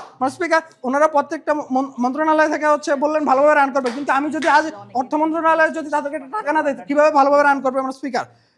এরপর তো এই কারণে মানুষ স্পিকার আমরা মনে করি এই ডিবেটটা কোনোভাবে গৃহীত হয় না। জন্য আমন্ত্রণ জানাচ্ছি বিরোধী দলীয় দলনেতাকে। বানানোর প্রিমাইসটা তারা দেখায়, সেখানে দেখায় এরকম যে হাসনাত আব্দুল্লাহ এবং সার্জিস আলম এনসিপির দুজন নেতা। সার্জিস আলম একটা মন্ত্রণালয়ের দায়িত্ব নিছে, সে একটা মন্ত্রণালয় চালায় সরকারের পার্ট, এবং এনসিপির আরেক নেতা হাসনাত আব্দুল্লাহ সংসদে দাঁড়ায় এই সরকারকে কঠোর হুঁশিয়ারি দিচ্ছে যে সংসদ ভেঙে ফেলা হবে, গণভবন ঘেরাও করা হবে, সচিবালয় ঘেরাও করা হবে। মানুষ এই মেসেজটা খাবে এরকম একটা বিশ্বাস তারা করতেছে। আমরা এই জায়গায় বিশ্বাস করি যখন হাসনাত আব্দুল্লাহ সংসদে দাঁড়ায় তার দলের মানুষজন সরকারে থাকবে এবং সে সংসদে দাঁড়ায় আরেকটা কথা বলবে, তখন আসলে তার কথার কোনো ভ্যালুই থাকবে না, তাকে আরেকটা হুসাইন মোহাম্মদ এরশাদ বলে চিহ্নিত করা হবে। এই হুসাইন মোহাম্মদ এরশাদ হিসাবে যখন তাকে চিহ্নিত করা হয়, সেই জায়গায় আমাদের জাতীয় সরকারের বিরুদ্ধে বিরোধিতার জায়গাটা। তারা আজকে ইকোনমিক সাপোর্টের কথা বলে যে অনেক দলের অনেক জায়গায় সাপোর্ট আছে। আরে ভাই, ইকোনমিক ফরেন ডিরেক্ট ইনভেস্টমেন্টগুলো কেমন করে সাপোর্ট কাজ করে? আপনি কি মধ্যপ্রাচ্যের ত্রাণের টাকা নিয়ে আসার প্ল্যানিং করতেছেন? না, আপনাকে দেশের একটা এমন ডেমোক্রেটিক সিচুয়েশন বানাইতে হবে, এমন একটা স্টেবল সিচুয়েশন বানাইতে হবে যেখানে আপনার ফরেন ডিরেক্ট ইনভেস্টমেন্টের মতো বড় বড় ইনভেস্টমেন্ট আসবে, এবং বড় বড় ইনভেস্টমেন্ট আসার জন্য আপনার একটা স্টেবল গভর্নমেন্ট দরকার যে র্যাপিড ডিসিশন নিতে পারে এবং যার ডিসিশনের ভিত্তিতে র্যাপিড কাজ করা যায়। আপনার সরকার তো র্যাপিড ডিসিশন নিতে পারবে না। সর্বোচ্চ জামায়াতের টাকায় আপনি মধ্যপ্রাচ্য থেকে ফান্ডিং নিয়ে এসে জাকাত দিতে পারবেন, আর বেশি কিছু এই সরকার দিয়ে সম্ভব হবে না। এটাই হচ্ছে প্র্যাকটিক্যাল রিয়েলিটি। এখন দেখেন ফাংশনালিটির প্রশ্নে আমরা যে কোশ্চেনগুলো করি, সেই কোশ্চেনগুলোতে তারা বেসিক কোনো উত্তর দেয় না। দেখেন এই ফাংশনাল গভর্নমেন্টে এই যে ভাগাভাগি রাজনীতি, আমরা এন্টারটেইনমেন্ট টাইমে কি দেখি যে টেন্ডার অর্ধেক জামায়াতের, অর্ধেক বিএনপির, একটা অংশ এনসিপির। এই ভাগাভাগি রাজনীতিটা কন্টিনিউ থাকবে, এবং এই ভাগাভাগি রাজনীতি কন্টিনিউ থাকলে আলটিমেটলি এই গভর্নমেন্টটা ফাংশন করবে না। বেস্ট কাজে যদি আমার ওই গভর্নমেন্টটা খুব খারাপ হয়ে ওঠে, স্বৈরাচারও হয়ে ওঠে, কিন্তু আমাদের ওয়ার্ল্ডে আমরা দেখাই যে এই স্বৈরাচারের বিরুদ্ধে মাঠে কথা বলার মতো একজন হাসনাত আব্দুল্লাহ থাকে, মাঠে কথা বলার মতো একজন সাদিক কায়ুম থাকে, যারা মাঠে বলে তুমি যা করতেছো তা ঠিক না। তাদের ওয়ার্ল্ডে এরকম মানুষ থাকে না। আর তাদের ওয়ার্ল্ডে দুই একজন যদি বলেও, তাদের কথা শুনে মানুষ মুসকি মুসকি হাসে, বলে যে ওরাই ওদের বিরোধিতা করতেছে, আসিফ নজরুলের বিরোধিতার মতো বা আসিফ নজরুলের বিচার চাওয়ার মতো ঘটনা ঘটে যায়। এই কনটেক্সটে তারা আসলে ডিবেটটা কিভাবে টানে দেখায় না। তারা যে তিনটা ডিমান্ড রাখে, যে ফাংশনালিটি, ইকোনমিক এবং অপোজিশন, এবং আমাদের যে কোর ডিমান্ড ছিল পার্লামেন্টারি ডেমোক্রেসির সাথে অপোজিশনের জায়গাটা ইনশিওর করা, কিভাবে অপোজিশন এই ওয়ার্ল্ডে এক্সিস্ট করবে। আমার এখন এই বিতর্ক শুনে মনে হচ্ছে যে মুজিবের বাকশালে জাতীয় সরকার তাহলে কি দোষ করছিল? মুজিবের বাকশালে জাতীয় সরকারের সমস্যাটা কোথায় ছিল? তারাও তো পার্লামেন্টার সব সরকারকে নিয়ে আসছিল, মুজিবও তাহলে কোনো দোষ করে নাই, বাকশাল কোনো খারাপ আইডিয়া না। মানে একটা তারেক রহমান কিংবা শফিকুর রহমানের নেতৃত্বে সেকেন্ড বাকশাল এস্টাবলিশের যে মডেল আজকে গভর্নমেন্টের বেস থেকে আসে, সেটাকে ঘৃণাভাবে প্রত্যাখ্যান করছি। এবং আমরা মনে করি যে পার্লামেন্টারি ডেমোক্রেসির স্বার্থে যেই জোট ভিত্তিক নির্বাচন হচ্ছে এবং বাংলাদেশের ইলেকট্রাল পলিসি যেভাবে যাচ্ছে সেইভাবেই করা উচিত। এবং জোট সরকারও যে কি পরিমাণ নিজেদের মধ্যে ইন্টার কনফ্লিক্টেড, তার মধ্যে যে ক্লাসিক এক্সাম্পল 1 থেকে 6 থাকার পরও কিভাবে, এবং আওয়ামী লীগের আমলে 14 দলীয় জোটের যে ঘটনা, এই সাক্ষীগুলো থাকার পরেও কিভাবে আসলে জাতীয় সরকারের মতো ম্যাসিভ ডিসিশন তারা নেওয়ার কথা বলে, এর কোনো এক্সক্লুসিভ জায়গায় আসলে তাদের পুরা বেঞ্চ থেকে কেউ আনতে পারে নাই। তার জায়গায় আমরা দেখাই অ্যাটলিস্ট বেস্ট কেসে সরকারটা ভালো ফাংশন করবে, ওর্স কেসে অ্যাটলিস্ট সরকারের খারাপ কাজের এগেইনস্টে আঙুল তুলে কথা বলার মতো একটা মানুষ থাকবে। আমাদের পার্লামেন্টারি ডেমোক্রেসিতে এই মানুষটা খুব দরকার। মাননীয় স্পিকার, আপনাকে এবং আপনার মাধ্যমে সবাইকে ধন্যবাদ। সরকারি দলকে বিতর্কের জন্য আমন্ত্রণ জানাচ্ছি। জাতীয় সরকারকে এক লাগা আসলে অপোজিশনের নলেজের কমতির কারণ না। হাসিনা আসলে গত 15 বছর ধরে জিনিসপত্রগুলি এমনিই দেখাইছে। দোষটা হাসিনার উপর রেখে আমরা বিতর্কটা আগাই। সেটা হচ্ছে কি, মুজিবের বাকশাল কি ছিল? 1 পার্টি 1 রুলস। আপনি সব পার্টিকে ডিমলিশ করে এক পার্টি করছিলেন। কিন্তু জাতীয় সরকারের জিনিসটার সময় আপনার সংসদ কেমনে ফাংশনাল থাকে, খুবই বেসিক জিনিস, কিন্তু রিবার্টাল এসে বোঝানো লাগতেছে দেখে দুঃখিত। আপনার সংসদে সরকারি দল আসলে কারা হয়? যারা মেজরিটি সিটের মধ্যে থাকে, অর্থাৎ 151টা সিট যাদের দিকে আছে তারা আপনার সরকার, এবং 151-র চেয়ে কম সিট যাদের আছে তারা আপনার বিরোধী পার্টিগুলোর হিসাবে ফাংশন করে।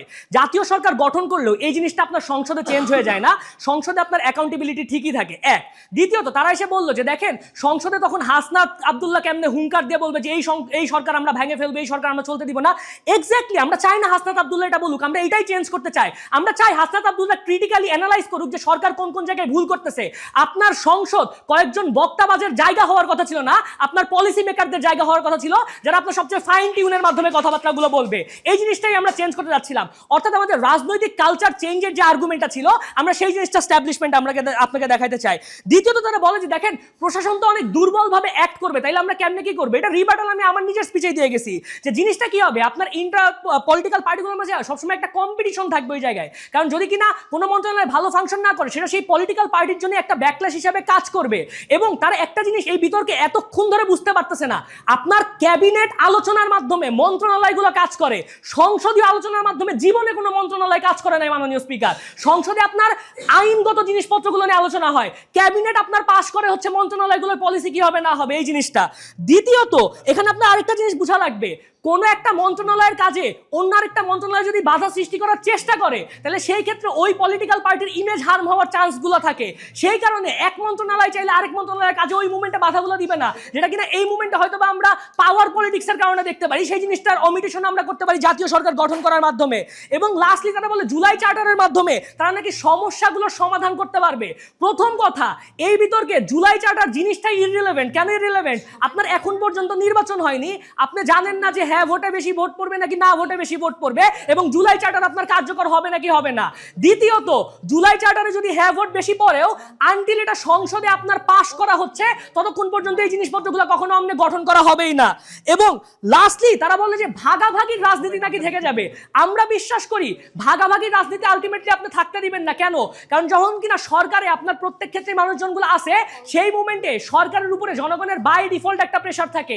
আপনার এখানে বহু বছর কোনো ধরনের ধরনের নির্বাচন হয় নাই, অর্থাৎ এই জাতীয় সরকারের দিকে আপনার জনগণের ডিরেক্ট অ্যাকাউন্টেবিলিটি থাকবে, যেই কারণে চাইলেই কেউ ভাগাভাগি করে টেন্ডারবাজিগুলো করতে পারবে না এবং প্রত্যেকটা পলিটিক্যাল পার্টি ওই মুভমেন্টে অন্য পলিটিক্যাল পার্টিগুলোকে থামানোর চেষ্টা করবে যাতে টেন্ডারবাজি না হয়। কারণ কোনো এক পলিটিক্যাল পার্টি টেন্ডারবাজি করলেও ইনডিরেক্টলি সেটার ব্লেম আপনার অন্য পলিটিক্যাল পার্টিগুলোর দিকে আসতে পারে। সুতরাং আমরাই ভাগাভাগি রাজনীতি বন্ধ করতে পারি। Thank you.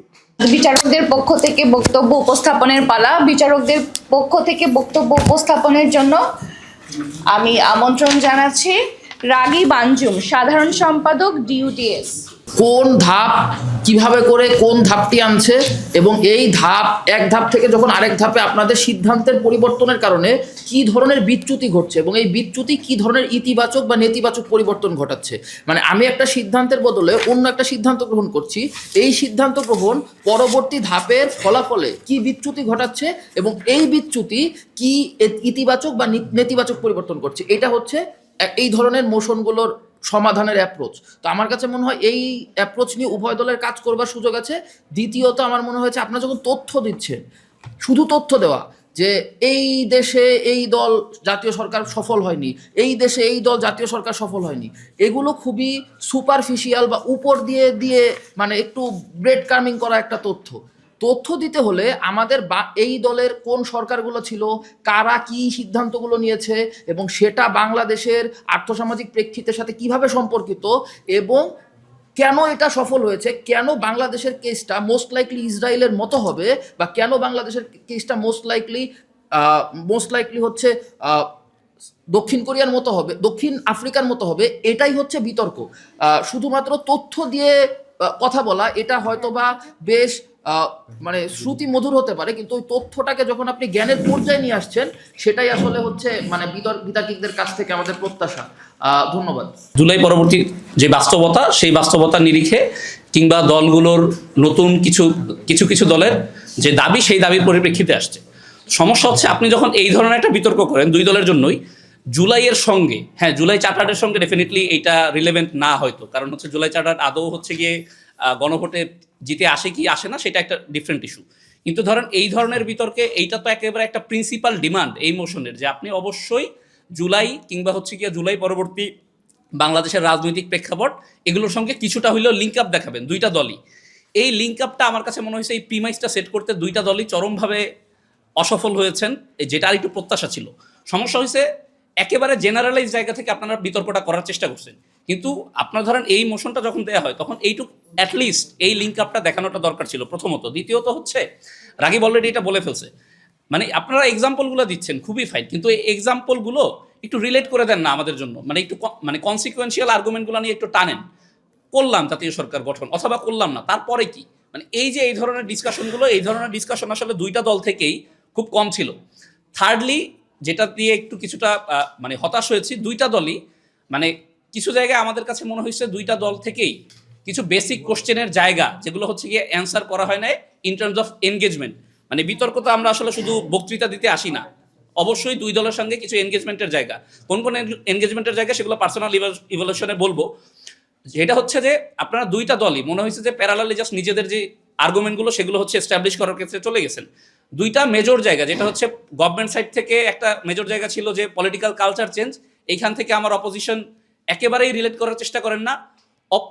On the other hand অপোজিশনের জায়গা থেকে একটা বড় জায়গা ছিল যে ফ্যাসিবাদের ফিরে আসা, সেখানে গভর্নমেন্ট একটা সিঙ্গেল বারের জন্য এনগেজমেন্ট করেন না। একটা ফাইনাল বিতর্কে যদি এই ধরনের বেসিক মানে এনগেজমেন্টগুলো যদি মিস হয়, এইটা আসলে খুবই হতাশাজনক। তবু আপনারা ফাইনালে উঠেছেন, দুই দলের জন্যই শুভকামনা। আপনারা যোগ্যতার মাধ্যমে উঠেছেন, প্রত্যাশা রাখি যেই নার্ভের কারণে আপনারা এই পারফরমেন্সটা ভালো করতে পারেন নাই, ভবিষ্যতে এখান থেকে শিক্ষা নিয়ে আরো বেটার করবেন। ধন্যবাদ। সেটি বিশেষভাবে বৈশিষ্ট্যমণ্ডিত এই দিক থেকে আমরা আমাদের ঐতিহ্যর দিকে আসলে সচেতন থাকার চেষ্টা করি, মানে আমরা কিভাবে আমাদের বক্তব্যটাকে উপস্থাপন করছি এটাকে আমরা মানে ধারণ করার চেষ্টা করি, এটা সচেতন থাকার চেষ্টা করি। যে জায়গা থেকে আমাদের দুই দলের কাছে মনে হয়েছে যে আপনারা এই ধরনের আমাদের যে ঐতিহ্যের চর্চা সেখান থেকে যথেষ্ট বিচ্যুত হয়েছে। আর দ্বিতীয়ত হচ্ছে উপস্থাপনার ক্ষেত্রে আমরা চেষ্টা করি যে সরকারি দল বা বিরোধী দল মানে আমরা যে সংসদ দাঁড়িয়ে কথা বলছি সেই সংসদের নিরপেক্ষতাকে সর্বোচ্চ মানে ফুটে তোলার জন্য আর কি। যেমন আমার অপোজিশনের বক্তব্য শোনার সময় প্রায় মনে হচ্ছিল যে উনি ধরেই নিয়েছেন আগামী নির্বাচনে কোন দল বিরোধী দল হবে এবং তাদের আসলে কেমন ভূমিকা তিনি দেখার মানে প্রত্যাশা করেন, এইটা আমার কাছে মনে হচ্ছে আরো সুন্দর হতো যদি আরেকটু মানে ব্যালেন্স করা যেত আর কি। তো দুই দলের জন্য শুভকামনা, দুই দলকে ধন্যবাদ।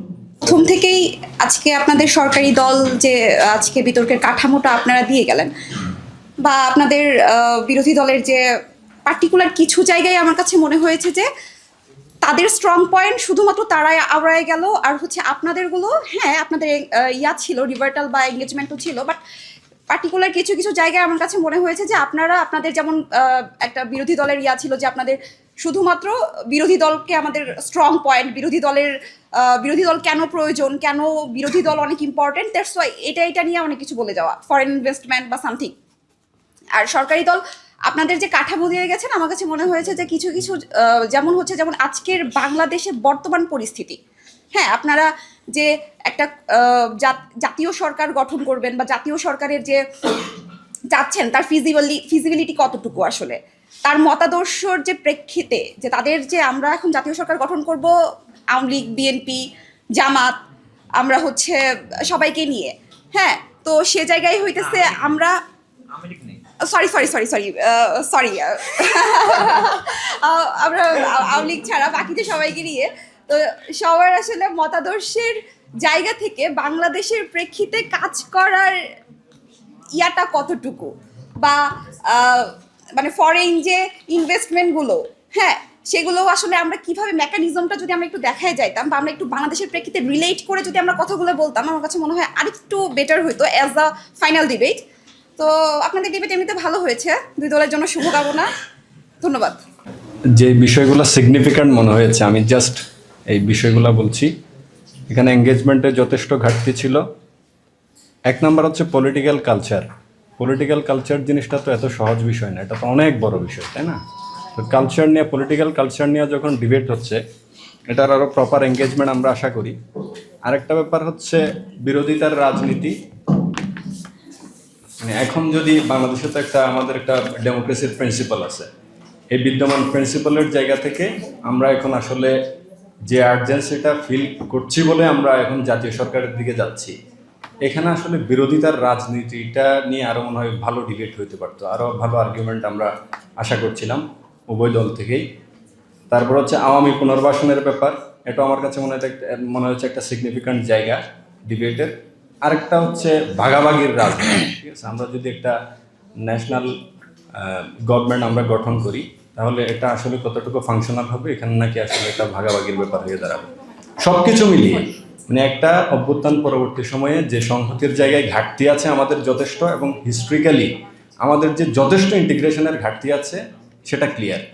তো ডিবেটের একটা জায়গা হইতে পারতো যে এই ডিবেটের মাধ্যমে আমরা সংহতির জায়গাটা আসলে অর্জন করা সম্ভব কিনা, এই জায়গায় একটা ভালো আর্গুমেন্ট চাইলে উভয় দল থেকে ভালোভাবে এঙ্গেজ করা যাইতো, যেটা টোটালি ছিল না ডিবেটে। এই আমার সংক্ষিপ্ত মূল্যায়ন। ধন্যবাদ সবাইকে। বিকজ গতকালকে আমি যখন এখানে করতে আসছিলাম, গতকালকে আমি was impressed because there had some good debates, right? মানে মোটামুটি ভালো বিতর্ক হয়েছে আমার মনে হয়েছে আর কি, বিকজ তারা বেশ ভালো করছে। তারপর আজকে এসে ফাইনাল বিতর্ক আমি মোটামুটি হতাশ হয়েছি, কিন্তু আজকের বিতর্কটা আসলে সবচেয়ে ভালো হওয়ার কথা ছিল, because this is the one of the prominent topics গত 1.5-2 বছরে, যে একটা জাতীয় সরকার করা দরকার কিনা, এগুলো নিয়ে আমরা সবাই খুব আলোচনা করছিলাম। কিন্তু আমরা জাতীয় সরকার আর কোয়ালিশন সরকারের মধ্যে তফাৎটাই বুঝতে পারিনি। লটস অফ এক্সাম্পলস, ইসরায়েল নাকি জাতীয় সরকার, ইসরায়েল জাতীয় সরকার না। সাউথ আফ্রিকা জাতীয় সরকারটাও এটার মতো না। সাউথ আফ্রিকাতে কোর 2টা বিরোধী দল পার্টি ছিল, তাদেরকে রিকনসিলিয়েশন করে একসাথে করছে। আমাদের এখানে আওয়ামী লীগ নাই, মিলে না। নেপালে হতে পারে, মানে নেপালেরটাও করা হয়েছে শুধুমাত্র গণপরিষদ করার জন্য। আপনার কাছে একটা উদাহরণ নাই বাংলাদেশের সাথে মিলানোর জন্য। একমাত্র চার্চিলের একটা গভর্নমেন্ট ছিল 40-45 ওই সময়টাতে, বাট সেটাও মিলে না, কারণ সেখানেও সব দল ছিল। আপনার বিতর্কের সবচেয়ে এক্সক্লুসিভ জায়গাটাই হচ্ছে আপনার কেন এখন দরকার জাতীয় সরকারটা। আপনার কি এমন ঘটনা ঘটছে বাংলাদেশে যে আপনাকে এখন এখানে জাতীয় সরকারটা করতে হবে, যেটা এসে আপনি যুক্তি খণ্ডনে ব্যাখ্যা দিচ্ছেন? সেটা আসলে আপনার বিতর্কের শুরুটা হওয়ার কথা ছিল। আপনার আর্জেন্সিটা কি, তাই না? আপনি বিতর্কের মোশন আপনাকে বলতেছে যে আপনি একটা থার্ড আই, তাই না? আপনি একজন তৃতীয় পক্ষ হিসাবে বিচার বলবেন যে দলের উচিত, যে দলটা জিতবে তার উচিত জাতীয় সরকার করা। আপনি তো তাকে কোনো প্রেসক্রিপশন দেন নাই। তার কেন উচিত? ধরেন জামাত জিতলো, ধরেন বিএনপি জিতলো, দুইটা জড়িত এখন। ওই দলটার জন্য কেন উচিত জাতীয় সরকার করা? জাতীয় সরকার না করলে কেন সে ফাংশন করতে পারবে না? আপনার তো সেটা দেখানো দরকার ছিল। আপনার আসলে বিতর্কের ওয়ার্ডিংটা খুব অদ্ভুতভাবে মানে এমন জায়গায় নিয়ে গেছেন, এবং একটা পর্যায়ে গিয়ে আপনার বিতর্কের গোলটা কি আমরা বুঝতে পারিনি। পরে আমরা দেখলাম যে আপনারা সবাই মিলে একসাথে ফ্যাসিজম ঠেকানোর চিন্তা করতেছিলেন আর কি। তো ঠিক আছে, মানে একটা জাতীয় সরকার করলে কেমনে ফ্যাসিজমটা চলে থেকে যাবে, মানে ওই আলোচনায় একটা পরে যাই আমরা বুঝে নিছি, আচ্ছা ঠিক আছে, তাহলে আপনাদের বিতর্কের গোলটা আসলে ওইটা ছিল। কিন্তু সেটা ঠেকানোর জন্য জাতীয় সরকারটা কেন এক্সক্লুসিভ, বা জাতীয় সরকারটা কেন প্রবলেমেটিক, সেই কোর্ট ডিবেটটা আমরা কার জন্য, প্রবলেমেটিকটা কার জন্য? ওই দলটার জন্য যে জিতে আসবে, তাই না? কেন তার জন্য উচিত, সেই ওয়ার্ডিংটা আপনাদের ছিল প্রথমত। দ্বিতীয়ত হচ্ছে তথ্যগত ভুলের কথা আমি বললাম, এবং আপনারা যেমন হচ্ছে একটা পর্যায়ে এসে বিতর্কটা মোটামুটি ডিবেটেবল হয়েছে। ধরেন আপনারা বলতেছিলেন যে মনে হয় সেকেন্ড বা থার্ড বক্তা থেকে দুই দলেরই বলতেছিলেন আর কি, একটা পক্ষ বলছিল যে হ্যাঁ আমাদের তো কোর ফান্ডামেন্টাল যে ভ্যালুটা আমাদের ডেমোক্রেসির, সেটা তো লঙ্ঘন হচ্ছে, আপনার তো কোনো অপোজিশন ভয়েস নাই। সো আপনার এটা একটা একমাত্র প্রমিনেন্ট আর্গুমেন্ট অপোজিশনের, সবচেয়ে ভালো আর্গুমেন্ট ছিল এটা, যে আমাদের তো অপোজিশন আর কোনো ভয়েস থাকবে না। বাট এই যে আপনার এই যে প্রিমিসিসটা, এটা যেটা আপনার অপোজিশন দলের আপনার উপনেতা থেকে আসছে, এটা তো আপনার জিনিস, তাই না? মানে আপনার এই জাতীয় সরকারের কোর বিরোধিতা তো এটা থেকে শুরু হওয়ার কথা। বিক্ষিপ্ত যে আলোচনাগুলো আপনারা করছেন, আমাদেরকে যেটা করা লাগছে সেটা হচ্ছে একটা পাজল থেকে মিলাই টিলাই কোনো রকম আপনাদের বিতর্কের গোল বের করা লাগছে, আপনারা কি বলতে চাচ্ছেন সেটা বুঝে নিয়ে আসা লাগছে, তারপর আমরা একটা আর্গুমেন্ট থেকে সেট টেট করে। এবং খুব অদ্ভুত, একদল বলতেছে যে অর্থনীতি ডাইভার্সিফাই আমরা করব, আরেকজন বলতেছে যে আমরা যে অর্থনীতিটাকে নিয়ে আসবো তখন ডিসিশন মেক করতে পারবো না। কিন্তু কেউ ক্ল্যাশ করতেছে না যে এই বিতর্কটা ওনারা এটা বলছেন, দিস ইজ মানে বিতর্কের একটা রিকনস্ট্রাকশন। এখন তো আর আমি নিতে পারবো না, আপনাদেরকে তো আর ওয়ার্কশপ নিতে পারবো না। বিতর্কের একটা রিকনস্ট্রাকশন বলে একটা জায়গা আছে আর্গুমেন্টের, কেমন? একটা দল যখন একটা আর্গুমেন্ট দেয়, পরবর্তী দলকে ওইটাকে ভাঙতে হয়, ভেঙে তাকে আবার রিকনস্ট্রাক্ট করতে হয়। আপনার দলকে আবার রিকনস্ট্রাক্ট করতে হয় যে উনি এটা বলেছেন, এটা রিভার্টটা এটা দিছে, রিভার্ট দেওয়ার পরে আপনাকে আবার রিকনস্ট্রাক্ট করতে হয়। আপনি আবার আপনারা কোনো একটা কারণে রিকনস্ট্রাক্ট করতেছেন না, আবার প্যারালাল কথাবার্তায় বলতেছেন, একই কথাই বলতেছেন না। আপনি যখন বলতেছেন যে অপোজিশন থেকে যখন বলতেছেন যে বিরোধিতা জায়গাটা আমার এখানে থাকতেছে না, তখন যখন উনি এসে বলতেছেন যে থাকতেছে, কারণ হচ্ছে দুইটা বাকশালার এটা একরকম না, আপনাকে আবার দেখাইতে হবে বাকশালা এটা একরকম হয়। আপনি ছেড়ে দিচ্ছেন, আপনি আবার আপনার প্যারালাল বিতর্কটা বলতেছেন। আপনি বলতেছেন যে আলাদা আলাদা হচ্ছে কিন্তু হিট করতে পারতেছে না, মানে এখন আমি ওয়ার্কশপ নিতে পারতেছি না। বাট আমি কোন জায়গায় আপনাকে বললাম আমি খুব হতাশ হলাম, কারণ আমি এক্সপেক্ট করছিলাম আরো অনেক বেশি, বিকজ এটা এমন কোনো কঠিন মোশন ছিল না যেটা আমরা করতে পারেন নাই। ইন্ডিভিজুয়াল যদি ডিসকাস, আমি জানি না আপনারা কেউ আমাকে চিনেন কিনা, আপনাদের অনেকের সাথে আমার খুব বেশি কথাবার্তা হয় না, বাট ইফ ইউ ওয়ান্ট আমরা কথাবার্তা বলতে পারি, বিকজ অনেক জায়গা আছে আপনাদের উন্নতি করার জন্য। Thank you.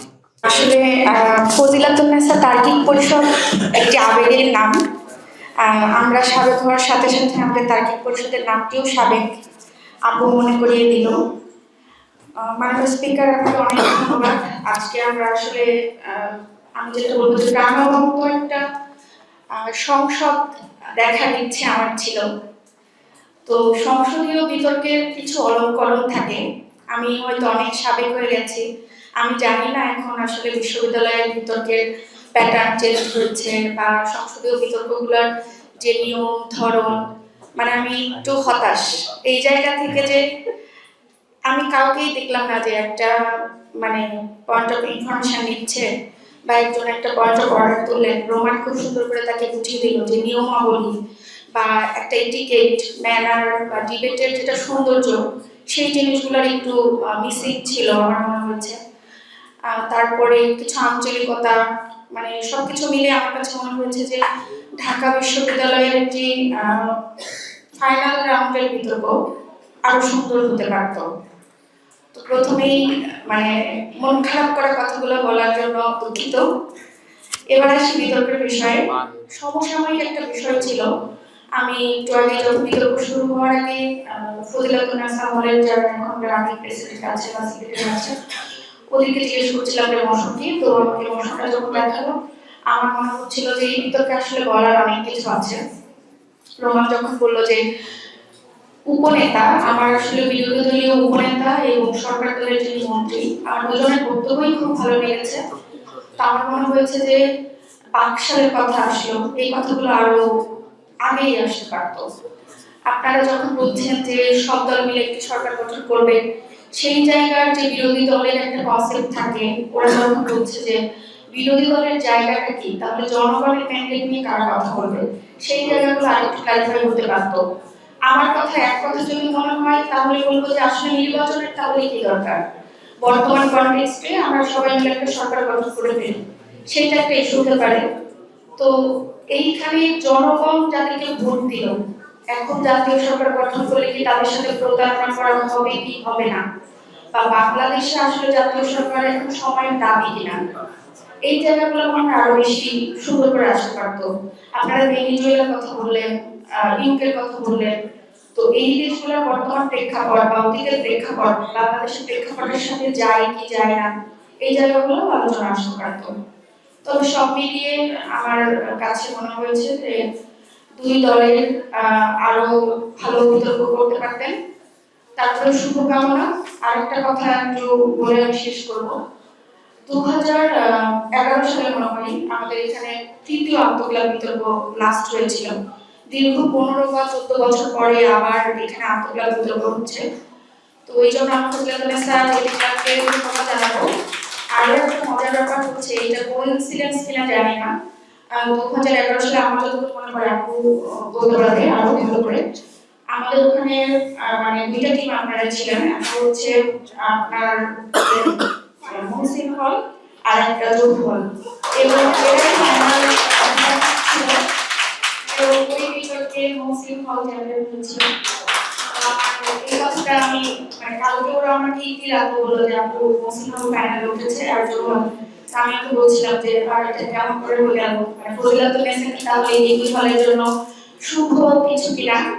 আপনাদের জন্য শুভকামনা, আমাদের জন্য সবাই দোয়া করবেন, ফজিলাতুন্নেসা হলের সাথে থাকবেন। সবাইকে ধন্যবাদ। তোমাদের অনেকের বিশ্ববিদ্যালয়ের জীবনও শুরু হয়নি, তাই না? বা এই যে এসএসসি অনেক ছোট ছিলেন, বেশি হচ্ছে যে ওদেরকে না, আমি আসলে বেশি কড়া কোনো কথা বলবো না। তারপরেও আসলে আমি বিতর্ক শিখেছি, যদি বলি বিতর্ক শুনেছি রিয়াসাত ভাইদের কাছ থেকে, ওই সময় মুসাফির ভাইদের কাছ থেকে, মিলন ভাই ছিলেন, ইকবাল ভাই ছিলেন, প্লাবন দা ছিলেন। তো আজকে জহু হলের বিতর্ক, আমরা জহু হলে বলতাম আর কি, হাউস অফ ডিবেটার্সের বিতর্ক শুনে আমার হচ্ছে মনে হয়নি যে এরা রিয়াসাত ভাইদের উত্তরসূরি। আমি হচ্ছে যে হয়তো হচ্ছে যে তোমাদের কাছে খারাপ লাগবে, তারপর আমি ওইটা বললাম। একই কথা মুহসিন হলের জন্য, যে আমরা যাদের বিতর্ক শুনেছি, যেসব সিনিয়র ভাইদের বিতর্ক শুনেছি, তাদের বিতর্কের মানের কাছাকাছি বিতর্ক আমার কাছে মনে হয়নি। এখন প্রশ্ন আসতে পারে, তাহলে কি আমাদের বিতর্কের মানের ক্রমাবনতি ঘটছে? এটা কেন? আচ্ছা, এই প্রশ্নের উত্তর খোঁজার দায়িত্ব আমার না, এই প্রশ্নের উত্তর খুঁজবে এই যে ডিউডিএস এর অনেক সভাপতি, তারপর হচ্ছে সাধারণ সম্পাদক এখানে আছে, তারা এই প্রশ্নের উত্তর খুঁজবে এবং কিভাবে ঢাকা বিশ্ববিদ্যালয়ের ডিবেটের মানকে আরো বৃদ্ধি করা যায় সে বিষয়ে পদক্ষেপ নেবে। তারপরও সব বিচারকরা, সব স্পিকাররা বিতর্কের শেষে যে কথাটা বলেন, আমি সে কথাটাই বলছি, বিতর্ক ভালো হয়েছে। ধন্যবাদ সবাইকে। আচ্ছা, তোমাদের কি কোনো গেস আছে? হ্যাঁ, আচ্ছা, সরকারি দল ছিল মুহসিন হল ডিবেটিং ক্লাব এবং বিরোধী দল ছিল হাউস অফ ডিবেটার্স। সেদিক থেকে যেটা আমাকে বলা হলো যে যারা বিরোধী দল তারা জিতেছে, সুতরাং হাউস অফ ডিবেটার্সরা জিতেছে, তাদেরকে অভিনন্দন। আর আরেকটু বলার বিষয় আছে, হাউস অফ ডিবেটার্স যারা, তারা 6-1 ব্যালটে জয়ী দল। সুতরাং খুবই ইমপ্রেসিভ পারফরমেন্স, কিন্তু আমি শিওর যে দেখা সম্ভব হয়নি। এখানে যারা আছে যে রানার আপ টিম, অবশ্যই রানার আপ টিম তার মানে হচ্ছে যে সরকারি দল অর্থাৎ মোহসিন হল ডিবেটিং ক্লাব। এবং আমরা সবসময় আসলে যারা চ্যাম্পিয়ন হয় তাদের মুখে খুব হাসি থাকে, তারা খুব আনন্দিত হয়। আমি গত সপ্তাহে একটা ক্রিকেট প্রতিযোগিতায় গিয়েছিলাম, যারা চ্যাম্পিয়ন হয়েছে তারা খুবই আনন্দিত, কিন্তু যারা সেকেন্ড হয় তাদের মুখটা একটু কালো থাকে। আজকে আশা করি সেটা থাকবে না তোমাদের সবাইকে, কারণ আমি শিওর যে এই পর্যায়ে তোমরা যখন আসতে পেরেছো, তোমরা দুই দলে নিশ্চয়ই খুব ভালো করেছো, এবং আই এম শিওর যে খুব হাড্ডাহাড্ডি এক ধরনের একটা লড়াই ছিল। তো দুই দলকে অভিনন্দন, এবং তোমাদের যেন পরবর্তীতে আরো শুভকামনা যে তোমাদের সবার জন্য। এবং এই যে হল, এই হলে যে সংসদ, তোমরা খুব ভালোভাবে তোমাদের ডিবেটগুলো যাতে চালিয়ে নিতে পারো, সেই জন্য আমাদের পক্ষ থেকে যতটুকু করার দরকার আমরা চেষ্টা করব। কথা হয়তো দিতে পারছি না, তবে চেষ্টাটা থাকবে। সবাইকে অসংখ্য ধন্যবাদ। টান উত্তেজনা, এই বিষয়ে তোমাদের কোনো মতামত আছে কিনা জানি না। আই হোপ তোমরা যেটা ভাবছো সেটাই আমি বলবো। সরকার দলের মন্ত্রী কে ছিল আমি জানি না, সরকার দলের মন্ত্রী। ধন্যবাদ। বিতর্ক উৎসব 2000 অভিনন্দন মোহসিন হল ডিবেটিং ক্লাবকে।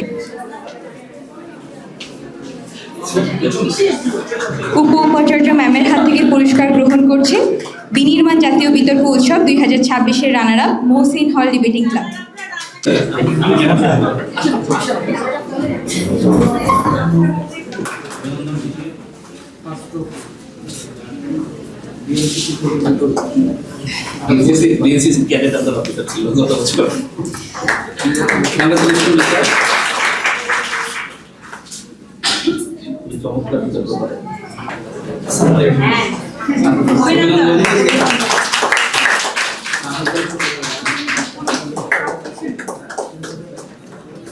অনেক অনেক অভিনন্দন হাউস অফ ডিবেটার্সের বিতার্কিকদেরকে।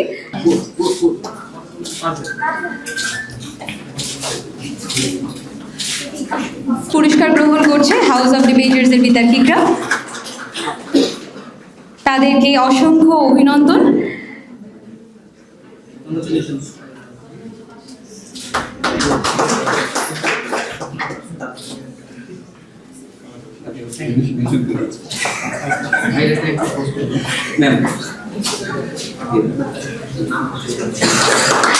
আমি মঞ্চে আরেকবার আহ্বান জানাচ্ছি মোহসিন হল ডিবেটিং ক্লাবকে তাদের রানার আপের প্রাইজ মানিটি গ্রহণ করার জন্য।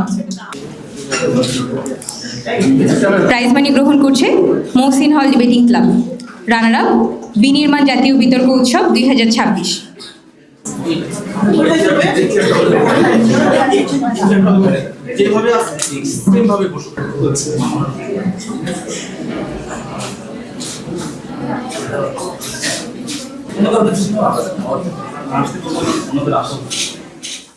আচ্ছা, খুব ভালো একটা আয়োজন ছিল। ঢাকা বিশ্ববিদ্যালয়ের মেয়েদের হলগুলোতে রেগুলার ফেস্টিভ্যাল হয় না, সেই জায়গায় আরও একটা নতুন যাত্রা শুরু করেছে এই হলটা।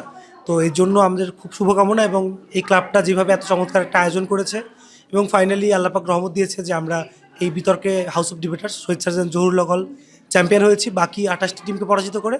এটার জন্য আমরা আল্লাহ তাআলার কাছে কৃতজ্ঞ, এবং এত সুন্দর আয়োজন করার জন্য ক্লাবে যারা আয়োজক ছিল তাদেরকেও আমরা ধন্যবাদ জানাচ্ছি। পুরো জার্নিটা খুব চ্যালেঞ্জিং ছিল। কম্পারেটিভলি আমরা হল থেকে একটা নোভিস টিম নিয়ে এসেছিলাম, কিন্তু দেখা গেছে যে হচ্ছে আমাদের যে প্র্যাকটিস এবং হচ্ছে আল্লাহর পাকের সহায়তা সব মিলায় আমাদের প্রথম রাউন্ড থেকে শুরু করে ট্যাব রাউন্ড প্রত্যেকটা রাউন্ডে আমরা একটা ভালো বিতর্ক করতে সক্ষম হয়েছি, এবং ফাইনাল রাউন্ডে আল্লাহ পাক আমাদেরকে চ্যাম্পিয়ন হওয়ার তৌফিক দান করেছেন।